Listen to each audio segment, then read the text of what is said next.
And we are live. Welcome to RDSB podcast with your host, Superfly Johnny Lee, with my co-host, my man, B Money, four-time state champion, and our special host of the night, Bear Steel. Hey, what's going on out there? Tonight is a special night. This month actually is dedicated to the MWA, which in a lot of people's opinion is the best organization in Kentucky, number one for a long time. Kept it going. So I'm super excited about tonight because we got two guys on here who are legends. This is part one of 2 nights of legends. And tonight we got legends unmasked. We got the Patriot in the house. And we got Dirty Chris Hayes, 2 legends in Kentucky and actually in the United States, just all over the world. These guys have done it all. They were in a time when it was hard to make it, and you had to work and you had to put in the time, and you couldn't just go get a license and show up in tennis shoes and wrestle. You had to get out there and bust your ass and get at it. So whoever wants to start, we always usually start with, how you got going and what got you interested. Well, first of all, I want to tell you all thanks a lot for keeping Kentucky wrestling alive. And, it was I've kind of moved on through wrestling, but, it was something that we enjoyed doing night in and night out. We traveled a lot. We got to meet a lot of people. We built probably some of the strongest bonds and friendships that we've ever had, and I think that a lot of those have continued on throughout the years. You and I, Bear, Patriot, and I have been friends since I was a kid. So, I just want to thank Andy for having us on. I want to thank your son, Bear, for having us on. And I think that, we can get into some good stuff and, to be able to talk through Kentucky wrestling, not only throughout the state of Kentucky, but Ohio, Tennessee, some of the places that the Patriot and I have been. So I think it'll be a good podcast. If you got questions, we'll be more than happy to answer them. If you've got anything on your mind that you want answered, then I'm sure the Patriots got the answer. If he doesn't, then we'll phone a friend and get somebody to come in and give us somebody in here to do a run in. I can give you an answer, but it's probably going to be the truth. So yeah. One good thing about being here with Dirty Chris is we don't have to embellish anything. Everybody knows what we did. We don't have to tell you that we went over there and we did this and we did that, and nobody cares. Sitting in here tonight, nobody cares who won. Right. So that's something that. One of the reasons I got out was that was really becoming prevalent when I got out. We go in the back, you sit around, everybody's got a world title belt in their bag, and it just got a little bit too much for me. But I'm like Dirty Chris. I had a good time doing it, made a lot of money, and a lot of famous people came through here, the Lexington and the Kentucky area that worked for MWA. So it'll be fun to talk about those people. That's right. Oh, I got a question to ask y'all before we get into it. What was your first memory, your first maybe match that you saw, or maybe you clicked the channel one time and seen professional wrestling? What was your first? Well, it was Saturday morning wrestling, 11 o'clock. Lance wrestled Dave Brown, and I remember that vividly. And my brother Scott, he's a great wrestler. I mean, we used to kill each other in the.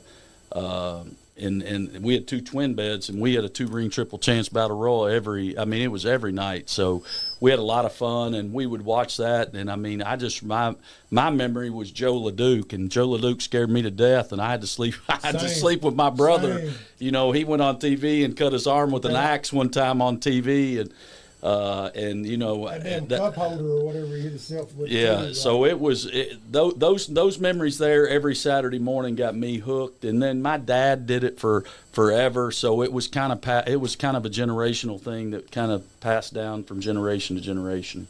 And same thing for me, even though there's an age difference between me and Dirty Chris. I know you guys find this hard to believe, but wrestling was only on once a week for 1 hour, and if you missed it. You missed it. So everything was geared for me toward I got to be home to watch wrestling. And it was, like Chris said, Lance Russell, Dave Brown, who still are 2 of the best, play-by-play guys and announcers that you would ever want to come across. And it was, awesome. Just from there it went. And because of Chris's uncle, I got to go to the shows in Georgetown, and then it just evolved from there.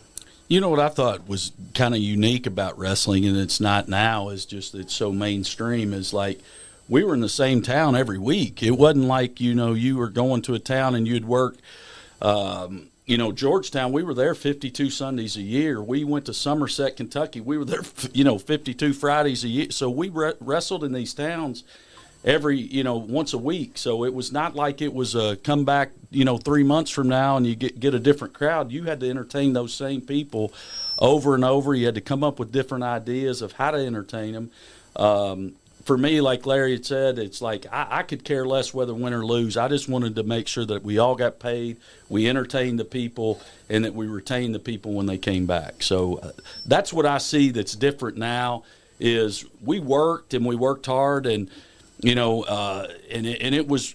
I thought it was real for the first till somebody smartened me up. I thought it was. I used to wrestle Old Man Donnie and Bobby, and they used to kill us. And I thought that, that wrestling was real because you had to fight for your life some nights to even get through it. But the thing that I really liked about it is Georgetown was wrestling. You know what I mean? There's a difference between wrestling and wrestling. And Georgetown was always a building that you could always count on, that you would always have a good house. People were always into the matches. I mean, I've been watching this match for 20 minutes, and it's the opening match, so hopefully they're going Broadway. But that building right there is kind of it was the Madison Square Garden of Kentucky wrestling. And you knew every Sunday night if you missed a week, you missed a lot. I remember Rick Toms, that was his deal. It's, you miss a week, you miss a lot. But there was a lot of people that put a lot of hard work into that town. I know Patriot and I worked for Dale Mann when he had the town there, and it was they had lawn chairs sitting out in the park. Out here in the stands. And I remember one night somebody hit a generator up in town. The lights went out, and Dale pulled his ring truck through. There was a big bay door. Pulled the ring truck in there, shined the lights on the ring, and we completed the show that night. Because something happened to the lighting situation, because we weren't going to let the people leave and give no money back. And then Fargo was there, which Danny did a great job with Georgetown wrestling. He did. Danny was a great, worker and great promoter. His ideas were great. Like his finishes and stuff were really good too. Yeah, and Danny was a great athlete.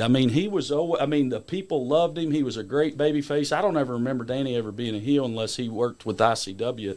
That he worked a little bit of heel, but everybody loved Fargo. Him and Johnny Reeves, they loved him, and God rest their soul. But those guys could. But it always took a good heel to make a good baby face too. So everybody chanted USA when the Patriot was there, but he had to have somebody in the corner choking him too to make sure that they were chanting that USA. Hopefully they were there. Yes. That's where we were, in the corner. Michael Lee Naum said, "Any chance of an MWA reunion?"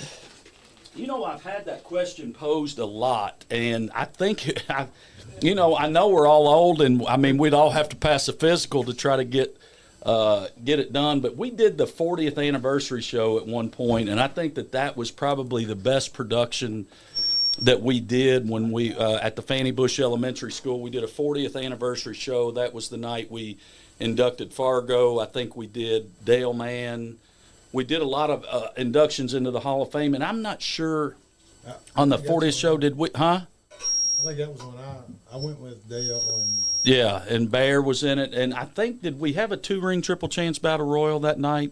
Yeah, that's when my leg got caught. Remember up on the top rope? Yeah. So there was a lot of good stuff that we did, but I would love to have it'd be... I'd say we do it at Applebee's, because I ain't none of us getting up in no ring, bro. It sounds good until you hit that bat. Then you're like, oh man. Well, it just depends on who you're working with. If everybody knows to take an arm drag and hold it, go to a buckle and choke somebody.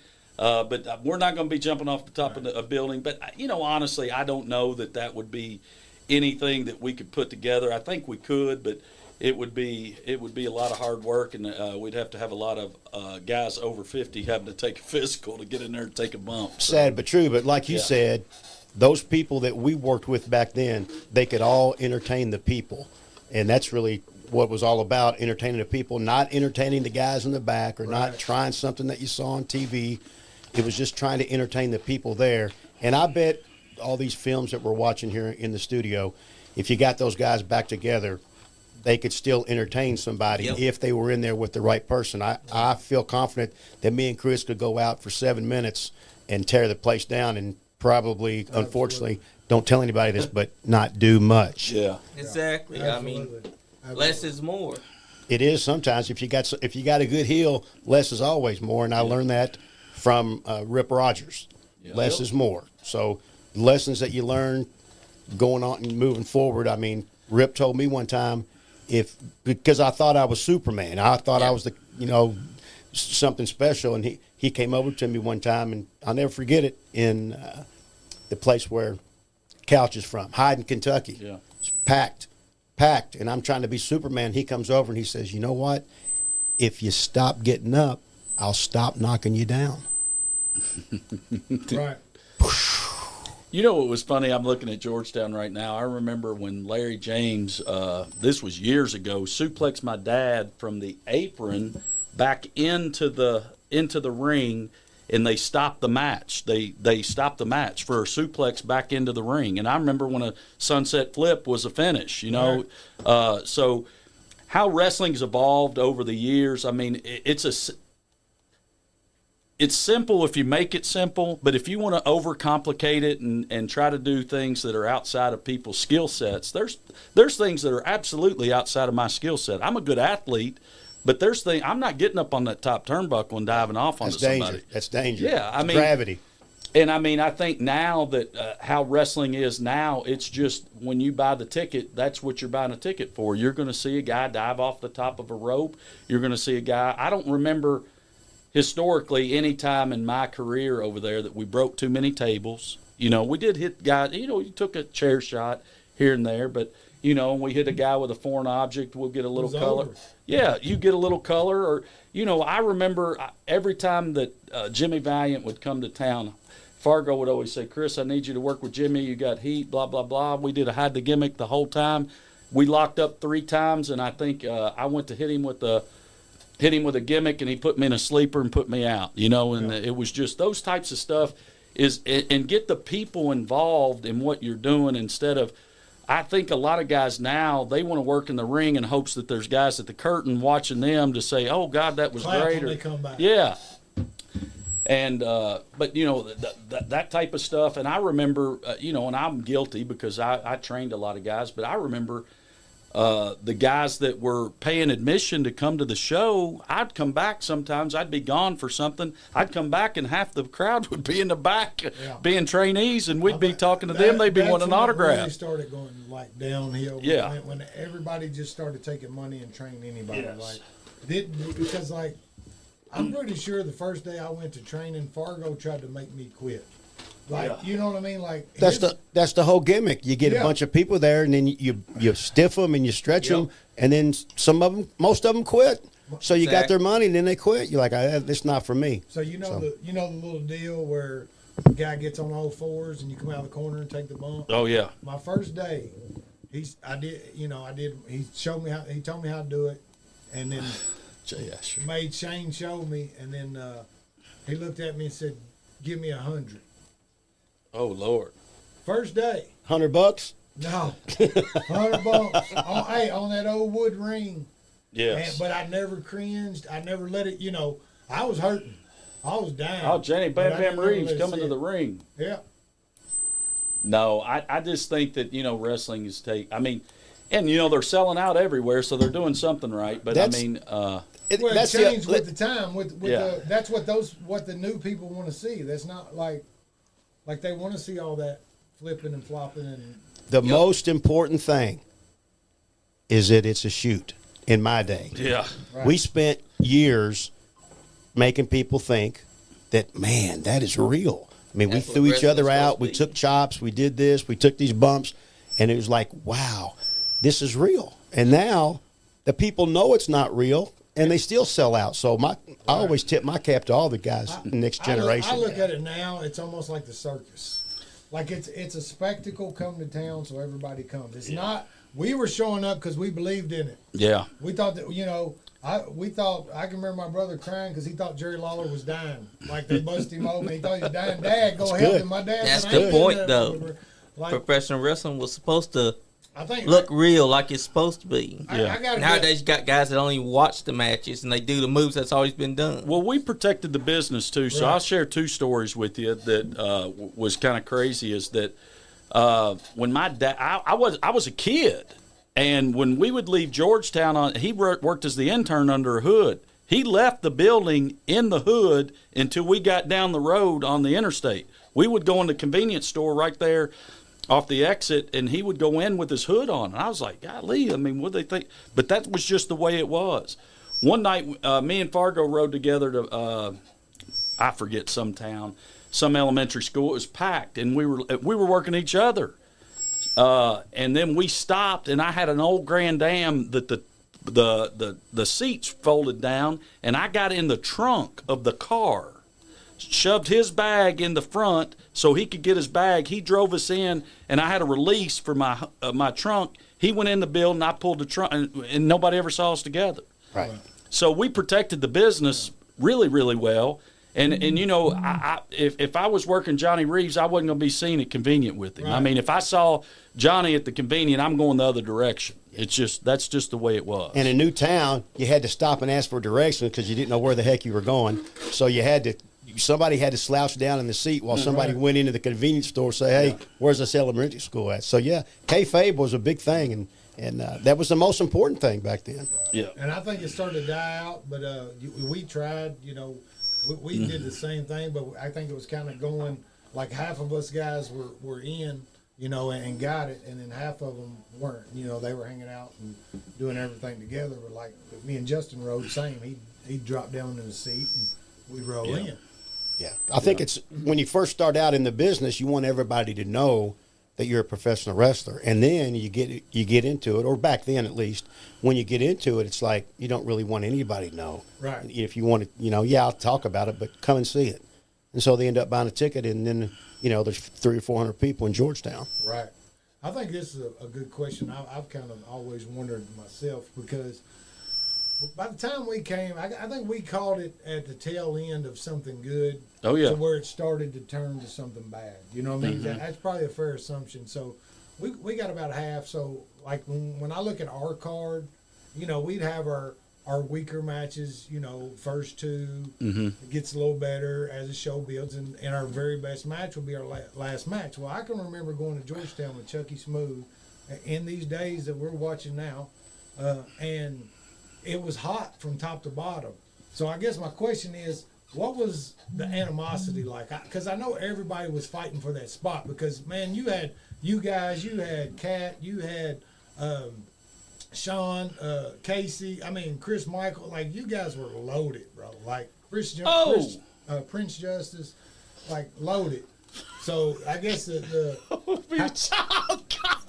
golly, son. Oh, I couldn't do that now for nothing. So what was that like? I know there was some, I know guys were fighting for that spot. I know Chris was always up fighting for the top, whether, it was cutthroat or was it, because I know we were all tight, but here's the difference in us.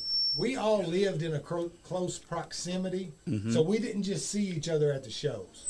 We hung out outside the show, so we were all tight, so there wasn't a lot with us.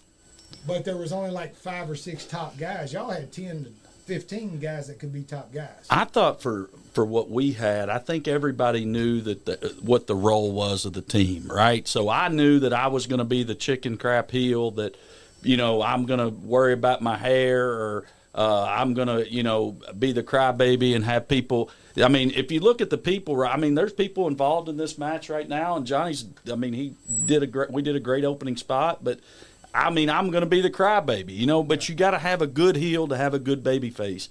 And I think that it was like, I always looked at the wrestling show as like riding a roller coaster. You just take them up, take them up, take them up. And then when that roller coaster comes down, you just hopefully that you got them, and you give them something to come back to, A lot of people believed in you always left the people happy. Sometimes you can't leave the people happy. I've seen it to where, the heat was, the people were really happy, but then I've seen it to where the heat was so much. I mean, we did some stuff to Justin Idol in Georgetown Right. that, people were fainting in the crowd, people were laying out, and but I think that everybody knew their job. Like, if I knew that my job, when I was at this age right here, I was a young guy. I'd do anything basically. But when Dale ran it, it was, Chris, take this kid out here and walk and talk with him. Get your hand raised and blah blah. I knew that I was opening match 2 to 3 first, second, or third, and we would build up to something. But as I got older and I understood a little bit more about. I mean, I took 50 bumps right here, probably more bumps in this first match than I would probably ever think about taking or trying to coach somebody to take. But everybody knew their role, and we had a great crew of guys, man. I mean, Dale looked the part, and a lot of people look the part. If you watch some of this, you'll probably see guys that'll have wrestling boots on and tights and everything else, and it looks the part. If you send people out there with tennis shoes on and blue jeans, it just cheapens the product. Right. You know what I mean? Yeah. So, Agreed. Still will get some gear. Yeah. So it's like, and Larry, I mean, we always had, boots and tights and everything else. But, I mean, like there'd be times when we'd be the interns or whatever, we'd have on scrubs or whatever, but we were doing the gimmick, Yeah. But if you have a guy that I've been on shows where you look up and there's a guy in a pair of Chuck Taylors and a pair of, blue jeans that are about 4 sizes too big. But you also got to think about when the hillbillies worked in the bibbed overalls, that was part of the gimmick. Right. But we all had gear, don't you remember? I mean, They had pretty boots. much, yeah. They had boots. They were hillbillies, but they had boots. They had boots. Yeah. So, You had to live the now gimmick. do you see it the same way, or how do you see it? You want it to be a big deal. So Oh, yeah. if you look like people sitting in the first, second, third, fourth, and fifth row, if you got the same outfit on that they got, what's the Why are they paying? what's the fees? glamour Right. in it? What illusion have you created? Now, if you're one of the people, Dusty Rhodes was one of the people, but he didn't wear what the people were wearing in the crowd. Right. So Exactly. you He got to did make his it interviews, but not Right. 'cause he was Yeah, he's a son of a plumber. Yeah, all right. that's But he right. didn't dress like a son of a plumber. He dressed like a professional wrestler. Right. So I think that sometimes you get away from that, and then you see people, like everybody said, in tennis shoes, and you just shake your head. You're like, man, what are we doing? What's going on here? And then you might be asked to put that guy over.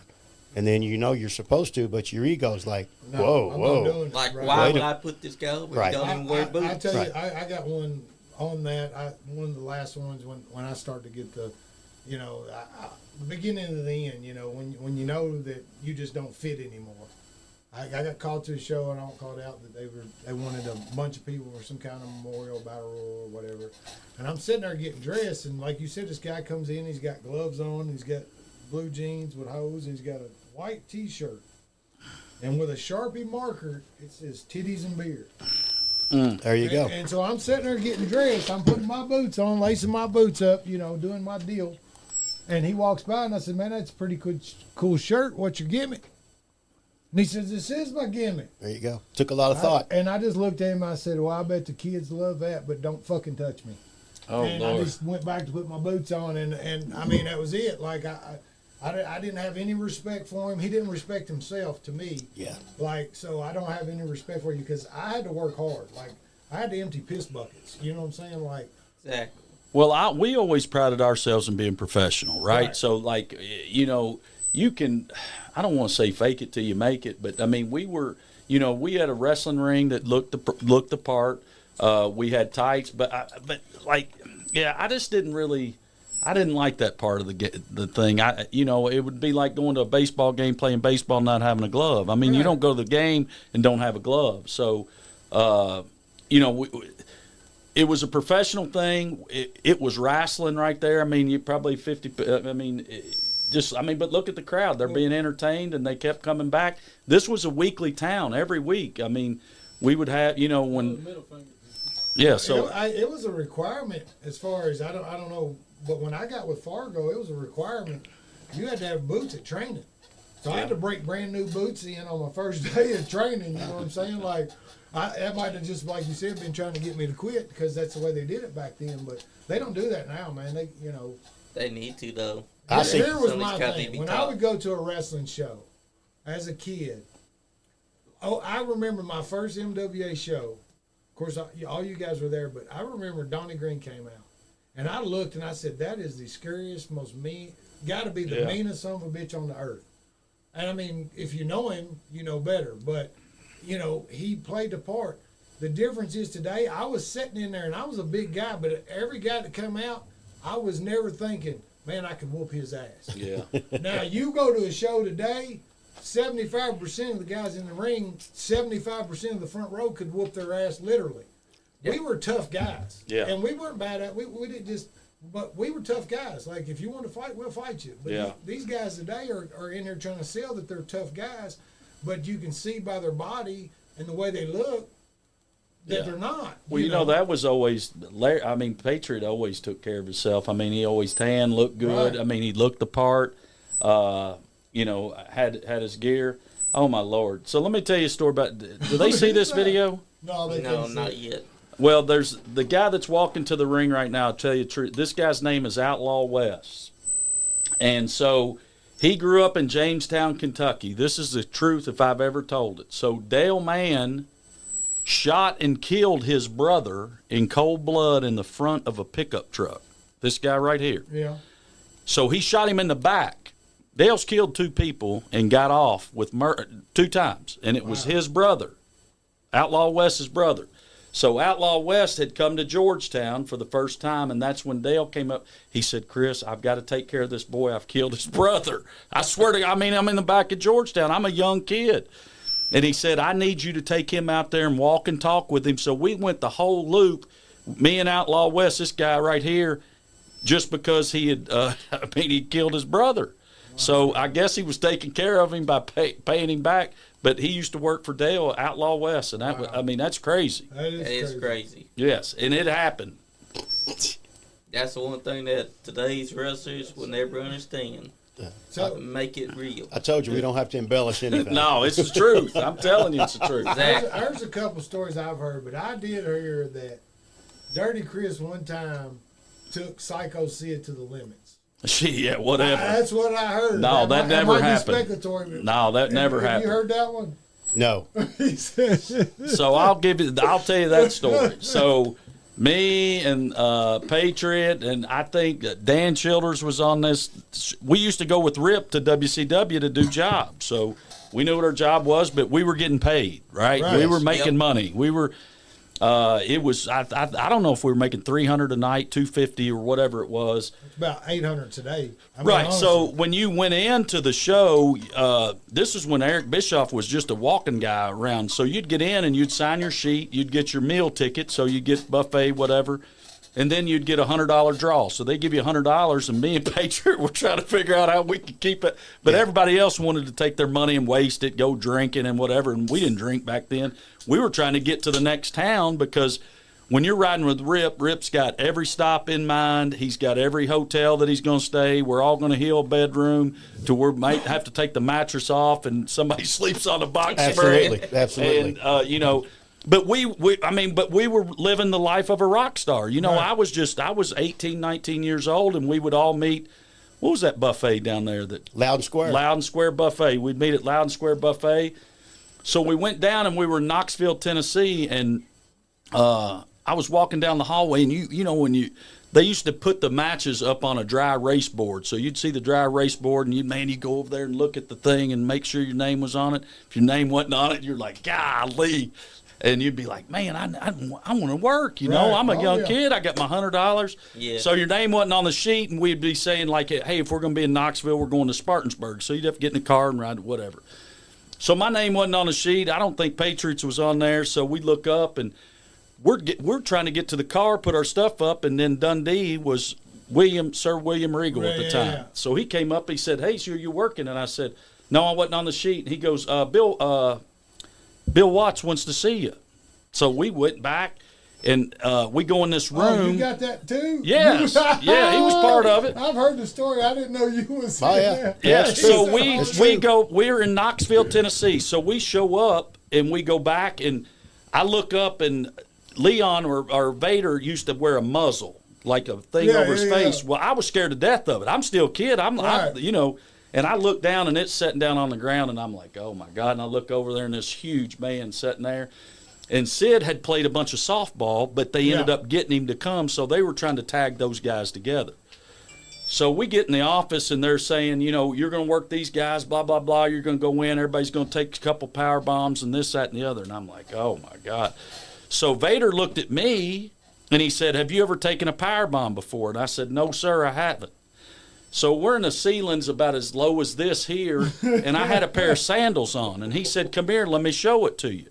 So he picked me up, and he said, when you get up on my shoulder, you do a sit-up, and then I'll put you back down. And he said, don't put your elbows down. So I came over there, and I'm scared to death. So he flips me up, and the bottom of my feet hit the top of that ceiling, and you know how you jump down on. I mean, I about used the bathroom on myself. Right. So nonetheless, we get done, and I'm scared to death. I'm like, oh, I mean, Larry, what have we got ourselves into?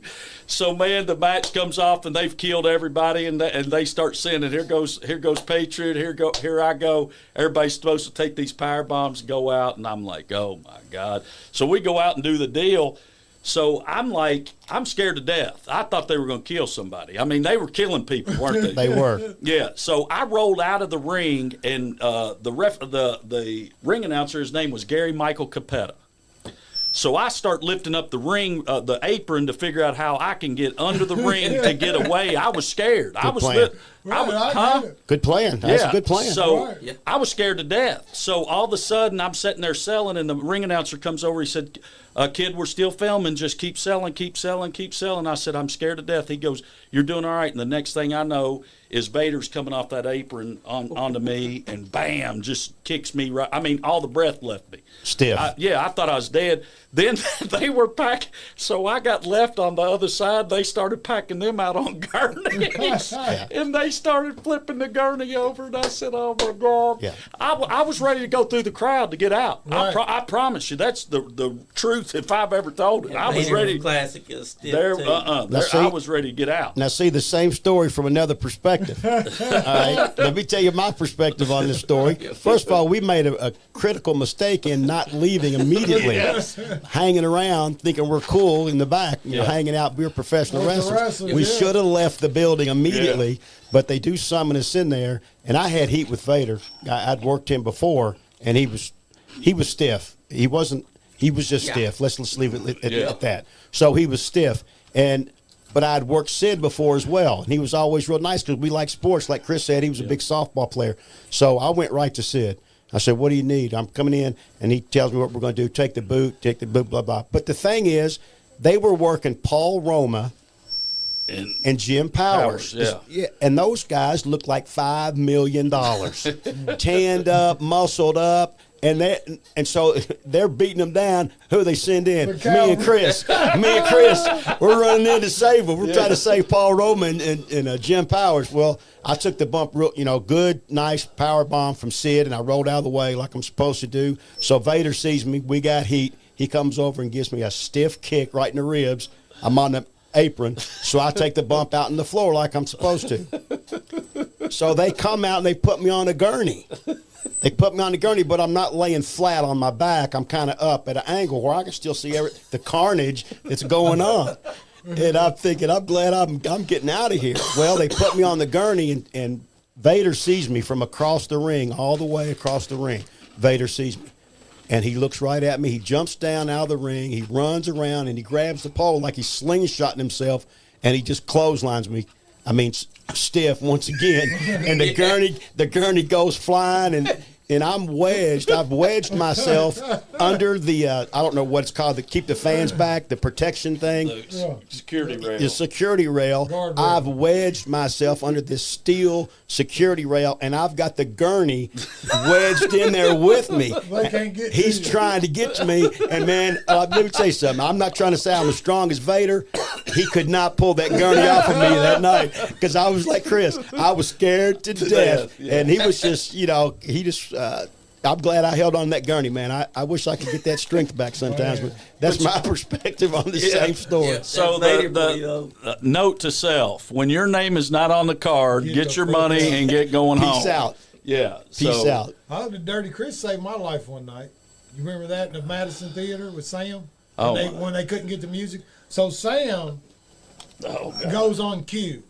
So he's supposed to hit me with this trash can like twice. And I've taken hundreds of trash can shots. But when Sam hits you, like I thought he had a brick in, like, I didn't get back. I'll get back up for 5 or 6. He hit me. I tried to lay down. I went limp on him, and he picked me up. Well, he was waiting. He was going to keep hitting me till a certain song, Chris's song played. He was the commissioner. The damn music guy couldn't get the CD to play. So Sam stared. He said, I felt like I was looking fucking stupid. So he just started. Dude, what was he doing to me, Chris? Oh, he was killing you. Dude, he was just taking that can. I was laying there, and he was just, and every one of them hurt like the first one. Sure they did. Chris Because it was just- real. Yeah, so Chris just said, fuck the music, and he just come out. Like, he just come out, started yelling on the mic for Sam to stop. And Oh, he's like, Lord. bro, I had to come. Oh Lord, we don't have any questions yet. Not yet. Oh yeah, we do actually. Uh-oh. Because next up, he said, yes, I like old wrestling. Sid, Arena, Giant, John Studd, old school. And Bobby Green says, wow, how did you all talk Chris into coming in? Well, he's Who is that, superstar. Bobby Green? Yeah. Yep. So I'll tell you a funny story about, how we used to get to the show. So I remember this show Down to the left. not too long ago is me and his dad, before, Bobby, I don't want to call them little because they're big men now, but little Bobby and little Donnie, but we had a show for Dale in Bowling Green, Kentucky. We were there like, I think, every other Friday or something. So somehow my car, or I think my catalytic converter had gotten bad or something happened. So we didn't have a ride to the show. And you didn't miss a show. No, When you were no. booked, you had to be at the show. So I knew a buddy of mine, God bless his soul, his name's Jeff Hampton, he's dead now, but his dad owned a printing company over off of Newtown Pike. And I knew that they delivered a bunch of stuff in a van. But Jeff always told me that they left the key in the van. So it was just a big old delivery van. So I went over and stole the van. I didn't tell anybody. I just went and got the van, and I went and picked up. Me and Bobby worked each other that night, and he messed his knee up, and I would look like an ambulance carrying him home because there was no seats in it. There was just one seat. Yeah. And then old man Bobby had to lay in the back on the way up there, but he hurt his knee on the way home, so he was laying. Oh man, it was unbelievable, unbelievable. Some of the stuff we did to get to a show. Oh, man. Some of the things you did to get to a show, it was. I remember Rowdy Red riding in a 280Z in the very back. We used to work in. What was that military? Fort Knox in the afternoon, Yeah. and then we would come back to Georgetown and work that night. I remember Rowdy Red riding in the back of a 280Z. I was riding shotgun, somebody else was driving, and he was in the back trunk riding back to the show. You just had to do what you had to do to get to the show. He did. But no, man, we had a lot of fun, a lot of good memories, a lot of good people. I wouldn't trade it for the world. I think that, I've built some of the best friendships I've had. There's a lot of people that, after you get out of wrestling, you lose touch with a lot of people. But, I'm living life now. I've got 5 great kids. I've got a great wife, and, I'm living life to its fullest. And I'm not able to do the wrestling stuff anymore, but I like talking about it. But, and there's been some good people that you've been around, there's been some bad people in wrestling that you've been around, but Look at Patty. Oh, my gosh. Rooster said, I tried renting a damn U-Haul to get to Mississippi because my ride canceled the day before. Oh, look, you back out.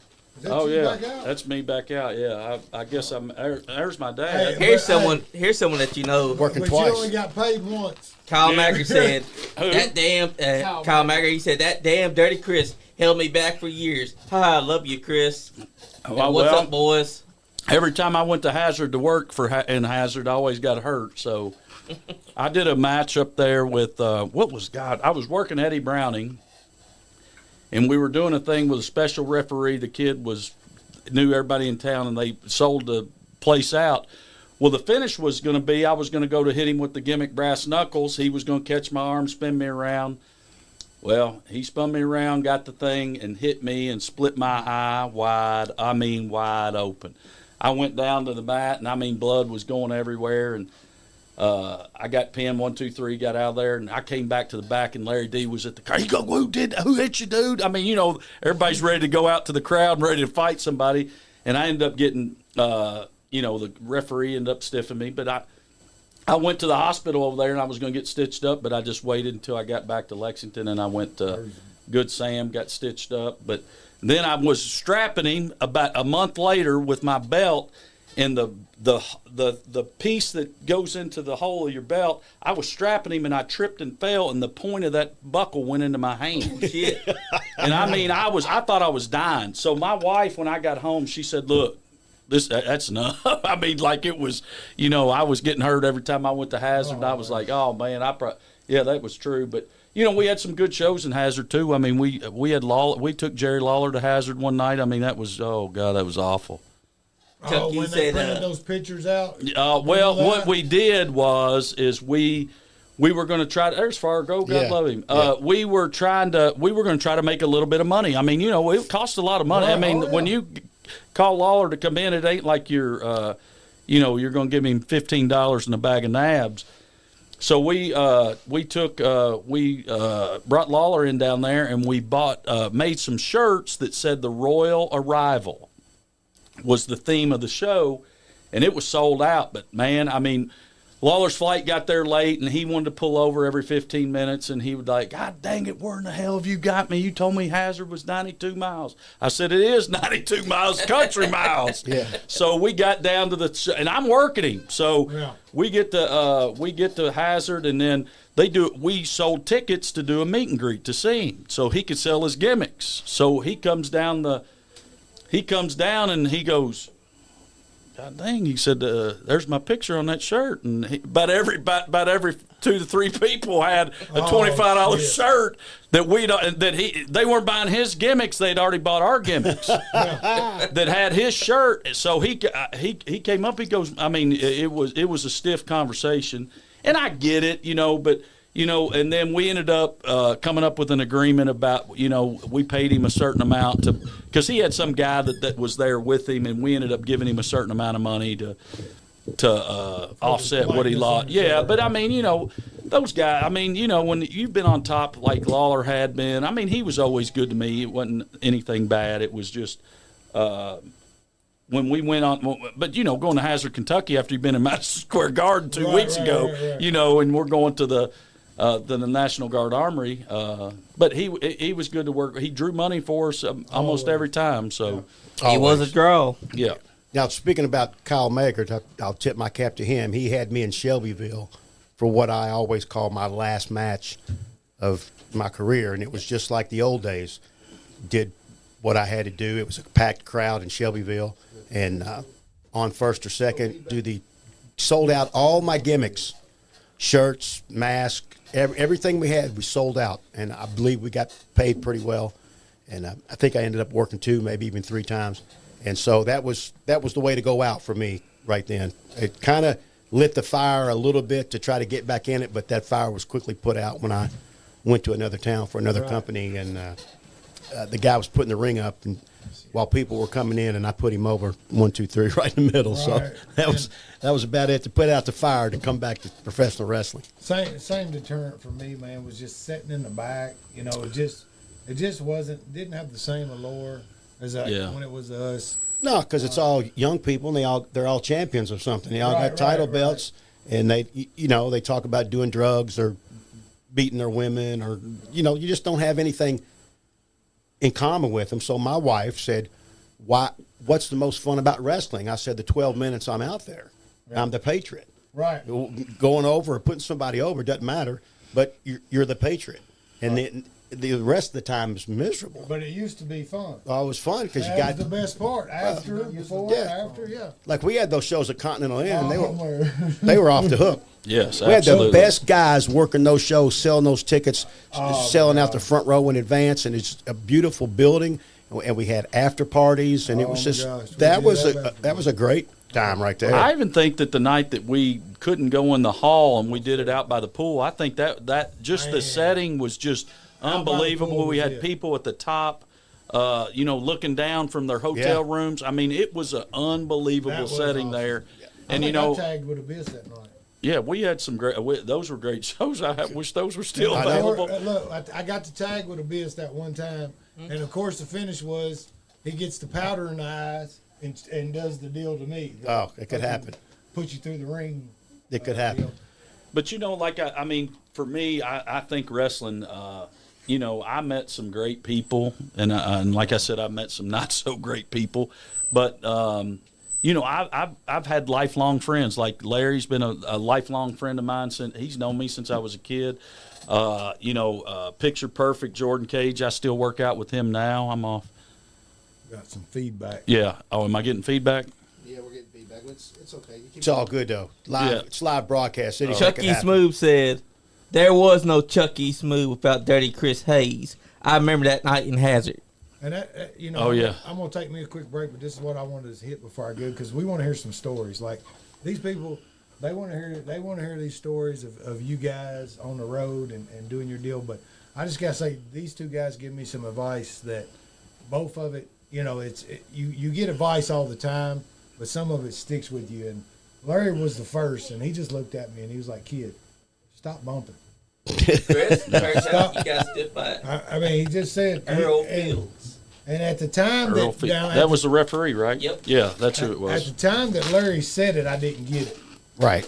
He told me, he's like, "Kid, quit bumping. You're getting paid $5, and you're huge. Quit bumping." And then, later on in life, I got it. But then Chris, probably the best advice that stuck with me and helped me the most was Chris said, he pulled me aside because he brought me to. When we first come to Georgetown, there was kind of some animosity and things because of the way things had went down. Of course, we're all, the best of friends. But when we first got there, I wasn't going to go over because he didn't know my intentions, even though we known each other. But I didn't, we didn't know each other's intentions. And I was actually working the Patriot, and I went under 6 weeks in a row. He even was like, "Bro, I don't even know what we're doing. You've never won a match. Why you keep coming back?" And I'm like, "I'm good." But Chris looked at me and he said, "A good heel can lose every night and still have the most heat in the building." Absolutely. And after he said that was my goal. I didn't care about winning, losing. I wanted to be the person that got the most heat. Yeah, you should be, because it wasn't real. So what's it matter if you won? And when he said that, it just clicked. Like, he's right, man. It don't matter at the end. It matters how they react when you come out. That's good. Chris, and if you're partially right. I'm going to take me a break. I was partially right. Yeah, because Eddie Browning trained Earl Fields. Well, you know what? I'll just talk about. Can you hear? I'll just talk about what Bear was talking about. Is like, I took pride in getting that baby face over. It was like I knew that was my job. Is I wanted to have the most heat in the building. But I knew at the end of the night, if I had a 3-week program with Johnny and Danny Fargo or whoever we were working with, I knew that my job is we're going to tell a good story for 3 to 4 weeks. We're going to make sure that they, that we get them to hook them in to come back, for those 3 weeks. And then my job is to do the job to make sure that heel or that baby face can sell gimmicks and sell pictures and people come back for them. And, needless to say, there was a lot of people that came to see the heel, but that was the cool thing to do, was to cheer for the heel. Yeah. But the one thing I think that was different is there were heels and baby faces back in the day, right? So there was a guy, when the Patriot came out, it was USA.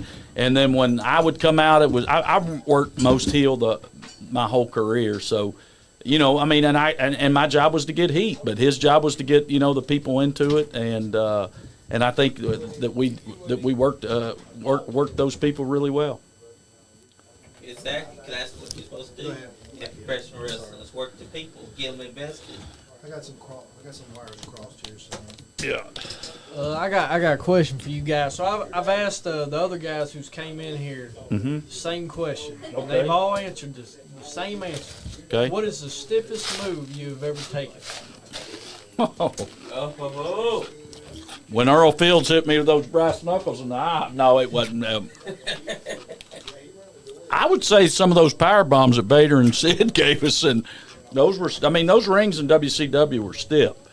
Yeah, they weren't of the. What about a certain person? What about? I know where you're going with this. I know where he's going with this question. All right. All right, because for MWA, who was always going to stiff you with the elbow?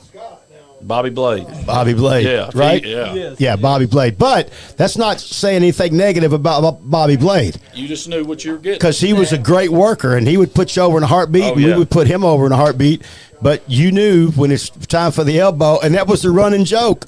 He'd get you, and he'd go, "You all right, brother?" Like, no. And, you know, and you're just laughing about it.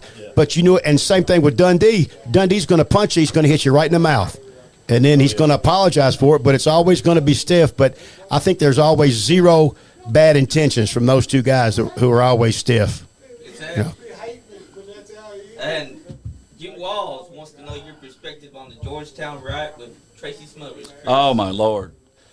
So I guess, you know, X, how are you? Good to talk to you here on this podcast. Hadn't talked to you in a while, but hope everything's going good. Hope your family's well. So I was doing, golly, no wonder I can't walk. I was doing a retirement. I'd had knee surgery. I've had 5 knee surgeries on my right knee, but I was doing a retirement thing. And I'd come in and I was selling, and I was babyface, and I hated it. But nonetheless, we came out and we played the Elvis Presley version of My Way. And so I was going to retire, and, you know, the whole premise of it was I did it my way, whether I was heel or babyface. So I got in the ring and I shot a big promo. I'd been working Billy Marino for the longest time, and we'd had a long feud, him and me, back and forth. So I was retiring, and everybody was coming down to the ring, and I was on crutches, and I'd been selling, and I was cleared to work. You know, I'd had a knee surgery. So all the workers came down to the ring, and, X was the top babyface at the time in Georgetown. And so Billy Marino came out, and they were like, "Chris, God, don't let him hit you." You know, I was in there all hunkered down, and I was selling like, please, God, don't hit me. And Billy ended up shaking my hand. So X and Tracy both came to the ring, and X had presented me with a plaque and told me that, and he kind of bestowed the World Heavyweight Championship to me. And as I took he took the plaque from me, and I took the belt. I think it was that's how it worked out. And X was the top babyface at the time, and I turned around to the people and held the belt up with my crutches, and I fed back around. And they nailed me with that plaque. And X was babyface at the time, so I think we were turning him heel. So him and Tracy they beat me to death. I'm talking about beat me to death. I think I got a little color when they hit me with the deal. And, so the people would not leave the building. So they had to call, I think they called the state police to get him and Tracy out of Georgetown that night. Is that I think that's the story you're talking about, right, X? Yeah. I think so. Yeah, because it's real. Yeah, Because it was real. But we had people in the crowd crying. We had but it was an emotional deal. And then, a couple weeks later, X was in the ring doing his deal, whatever, and we were just programming it back. So but I didn't come back the very next week and want to work. Right, because you were beat to death. Yeah, they sent me out, and we milked it for a couple weeks, and then I came back, and man, we were off to the races. Him, me, and Tracy. That's the one that he's talking about. Yeah, so we were. But we got people. So if you can get their emotions tied into what you're doing, you've done a great job. If you got guys out there that are just taking bumps to take bumps and they're not entertaining the people, we're talking about Jimmy. Jimmy, he could walk out there and walk around the ring and just jive talk and take his glasses off, and we're 10 minutes into the match and we're going to do, a lockup, whatever it was, but we could talk. We could almost talk our way through a match. You know what I mean? And Jimmy did a lot of good stuff being on top, and I think that he had some good heels that were fed to him. That when Fargo believed in him, and he knew that and the people believed in him. He worked hard, and he didn't work hard. Let me backtrack on that. I wasn't gonna say anything. I love Jimmy Walls, but I mean he did exactly what he needed to do, and I mean he was a top babyface there, and he had some good, and Danny fed him some good heels. And X would work with you and take but we had some good angles, and it was an emotional angle that night. And I mean, they're lucky they got out of there. That's the way you're supposed to do it, though. In professional, you make the people believe. The casuals do not know that it's work. Yeah, make them believe. Make them want to see that guy get his comeuppance. Yeah. Make them want to see that babyface want to come back on him. Well, there was one night. I'll tell you another great story, but. So there was one night I lost a loser leave town match. It was Fargo, and there's Danny coming out now. So it was Fargo and Johnny Reeves beat me and my dad for the loser leave town match. So me and my dad had to leave, blah, blah, blah. So we waited for a couple weeks, and then we got to the building at about 4:30. We got at the building like at 4 o'clock in the afternoon. We went underneath the ring and laid underneath the ring from 4:30 in the afternoon until my dad didn't leave. My dad didn't get loser leave. I was the guy that had to leave town. So I went up underneath the ring, and this was when Kentucky was playing Duke. I'll never forget it. I had a headset in. I was listening to the basketball game. So my dad was working Fargo in a loser-lose hair match. My dad wore a toupee for about 6 weeks, because my dad, he never had hair, but he wore the gimmick, and everybody knew he was bald. Yeah. But so they were doing the loser leaves hair match. So they had a cue, and they didn't smarten Dale Bass up. My cue was, ladies and gentlemen, both wrestlers are down. I remember that. So Fargo was going to feed me to this side, and they used to boom the ring with this big metal wrench. So I came out from underneath the ring, and I hit Danny in the back of the leg, and my dad pinned him at the same time, and we shaved Fargo's head in the middle of the ring. And I'm talking about people were ready to riot. So, they reinstated me, and I came back and all that other stuff. But, oh, my God, it was – when we shaved Fargo's head, it was – ooh. Lord, it was hot. That's the way it's got to be, because Fargo was beloved by them. Oh, yeah, absolutely. He was, Fargo, he's a big guy. Look, he's 265, 270 pounds I'll right crush there. your bones. Yeah, but, this guy can, every night I worked Danny, it was lock up, pull the hair, lock up, take me back to a buckle, and he'd chop me one good time, and he'd laugh. He would laugh, and I would say, Lord, and then, but boy, when he hit those ropes, you knew, and he was coming at you, you better be ready to go. My family actually used to set up the rings for him. Oh, really? Yeah, I didn't know that until years later. Yeah, that's how it all starts. Set up the ring. Yep. Yeah. First of all, for me, it started where you stay after the show and help them take the ring down. And then they smarten you. Well, you're not smart, so they say, hey, we're setting it up next week at 3. So you show up at 2:30 because you're an idiot, and you do it for free for 6 or 8 months. So, yeah. It happens. Yeah, but but this stuff brings back memories. It's unbelievable. Just look at the people. He's just getting the people going right here, and the people are rolling. But exactly, that's the way it's got to be. And you know what? Crush Your Bones there. We've had his son in. Oh, really? Yep. Okay, cool. I don't see any empty chairs. No, I don't either. Exactly. Yeah. And also, Kyle Mackert has this for you, Patriot. He said, also tip my hat off to Larry. He helped us sell out Shelbyville.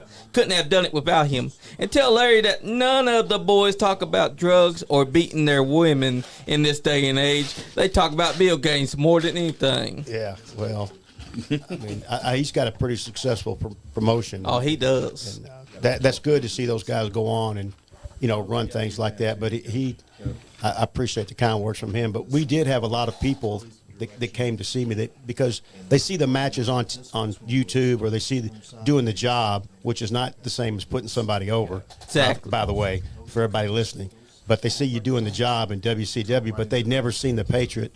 So a lot of my friends showed up for that swan song in Shelbyville, and I'm glad they got to make it in. One guy flew in from Florida, so Michael Neal did. Pretty Exactly. cool. Yeah. That's the way it used to be. That's how wrestling should be. Well, those guys, I don't see any matches now, but I'm sure they do the best that they can do, and I'm sure that they do probably 40 things better than I could ever do. But I bet that if they were to do the old school style, you see how many people would show up to see those matches. Well, Bones. Yep. Bones. Oh, Yeah. Donnie Green's here. Donnie Green said, "Why did Justin Idol get so mad at Larry for oiling up in his dog?" Oh man, Larry was that old. what happened? Oh, Justin Idol got mad got so mad about Larry He put on baby oil. putting on baby oil in his dong. He's getting ready for the match. Listen, I don't recall that, but I know what that is. listen, I don't recall that. I'm not saying it didn't happen. I just don't recall that because I'm a little bit older now. The best thing, one thing that I remember was Psycho Sam. I was getting ready. We had, I know Ray the Bear wants to Blindfold- talk about this. blindfold match. We had Oh, my God. we had blindfold battle royal. Something was going No, on. it was we were working a tag in a battle royal Yeah. or blindfold. Blindfold. Me and Sam against you and somebody else. And Sam was Sam calling had a spots. great- Yeah. Well, he come in. Now, hold on. I Y'all just- wasn't there. Let's tell the whole story. He come in so excited because he had this spot. He had thought of it. And if you don't know Sam, when his mind's set, it's set. So he went to tell Larry this spot. And Larry just, he said, "Brother, I'm doing this." He said, "I'm not doing no spot. I'm doing this." Yeah. And fucking Sam Oh, was man. so mad, I bro. think Sam hated me for And then Larry forever. went and took that hood and put that hood on and just sat in the corner like this and kept doing that. And Sam would walk by and say, Oh dude, God! You remember, dude, he was so, and we was just egging it on. You're sure? No, I'd be I can't believe that. I'd be like, look at him, look at him. Can't believe Sam." y'all were egging it And on. then every time I'd say, look at him, and Sam would look over and Larry would go, like that. And he was so mad because you didn't even listen to his idea. Oh my God. it was But so you know, as the MWA evolved, we started using a lot of the guys out of Northern Kentucky, which Roger does a Right. phenomenal. I mean, Roger Ruffin. I mean, when I first bought the show from Danny, I was like, "This is the guy. He's got a great mind. He knows how to work. Train." The only thing I think that we did in Georgetown is we tried to up it a little bit with entrance ways and all that. The building didn't need to have an overhaul. I mean, we had a babyface, dressing room, a heel dressing room. We tried to decorate it up a little bit, but it was still wrestling, But the guys that if when we used to go to the Madison Theater every Monday night to work Right. at the Madison, Roger put me on last, and because he knew I knew the time, and when Monday Night Raw was coming on and the screen was coming down, I was packing it to the back. Right. But the style that we worked here in Kentucky was completely different than the Right. style we beat Knock in Kentucky where, up there There's not spot. yeah, it's spot after spot after spot, and some of those guys, can't ad lib. If they Right. miss a spot, then they can't They're- figure out they have where to no go. idea. The Hey, Chris. The biggest difference that I saw between the NWF and MWA was we were more oriented to working the people and being up close with the people. They were there to put the show on and put the spectacle on. They could do the flips. They could do all yeah. the things.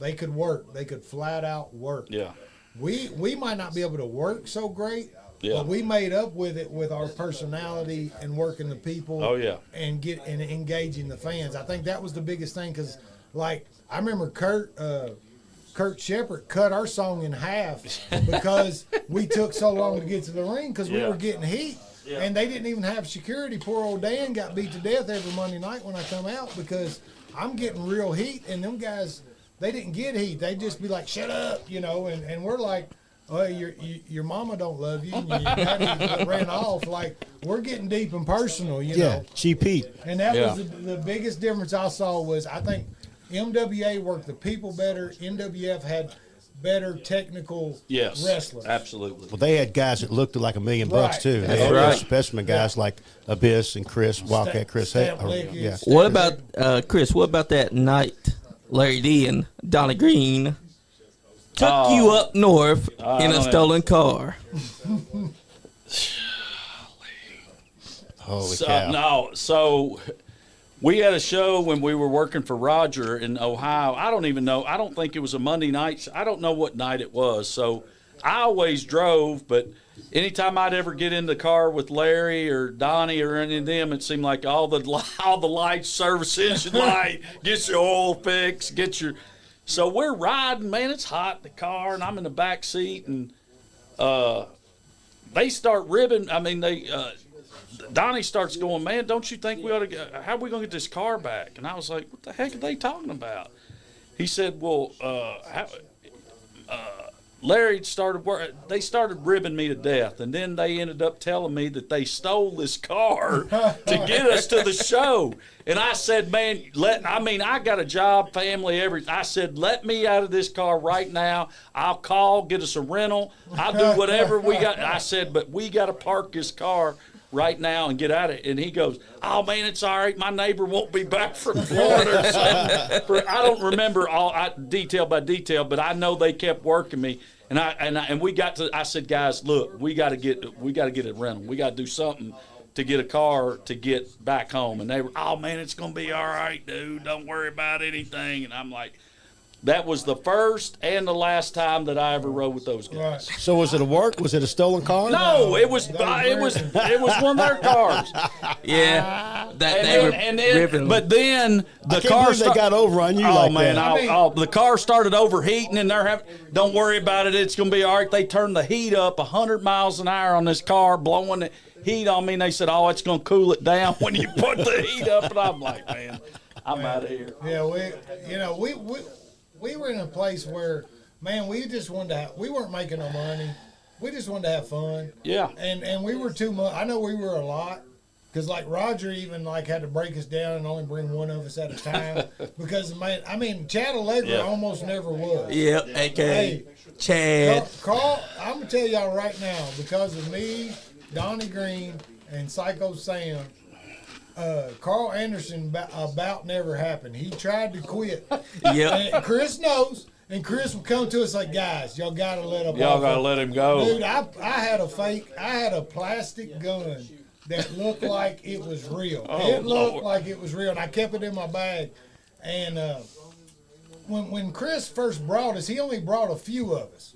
Because he couldn't bring, I mean, he had a whole roster, so he couldn't bring the whole roster from Mount Sterling. So he brought me, Donnie, a couple, and he didn't bring Al. Well, Sam loved Al. Everybody loved Al. Yeah. So we got it in Sam's head that Chad Allegra didn't like Al, and that's why Chris wouldn't book him.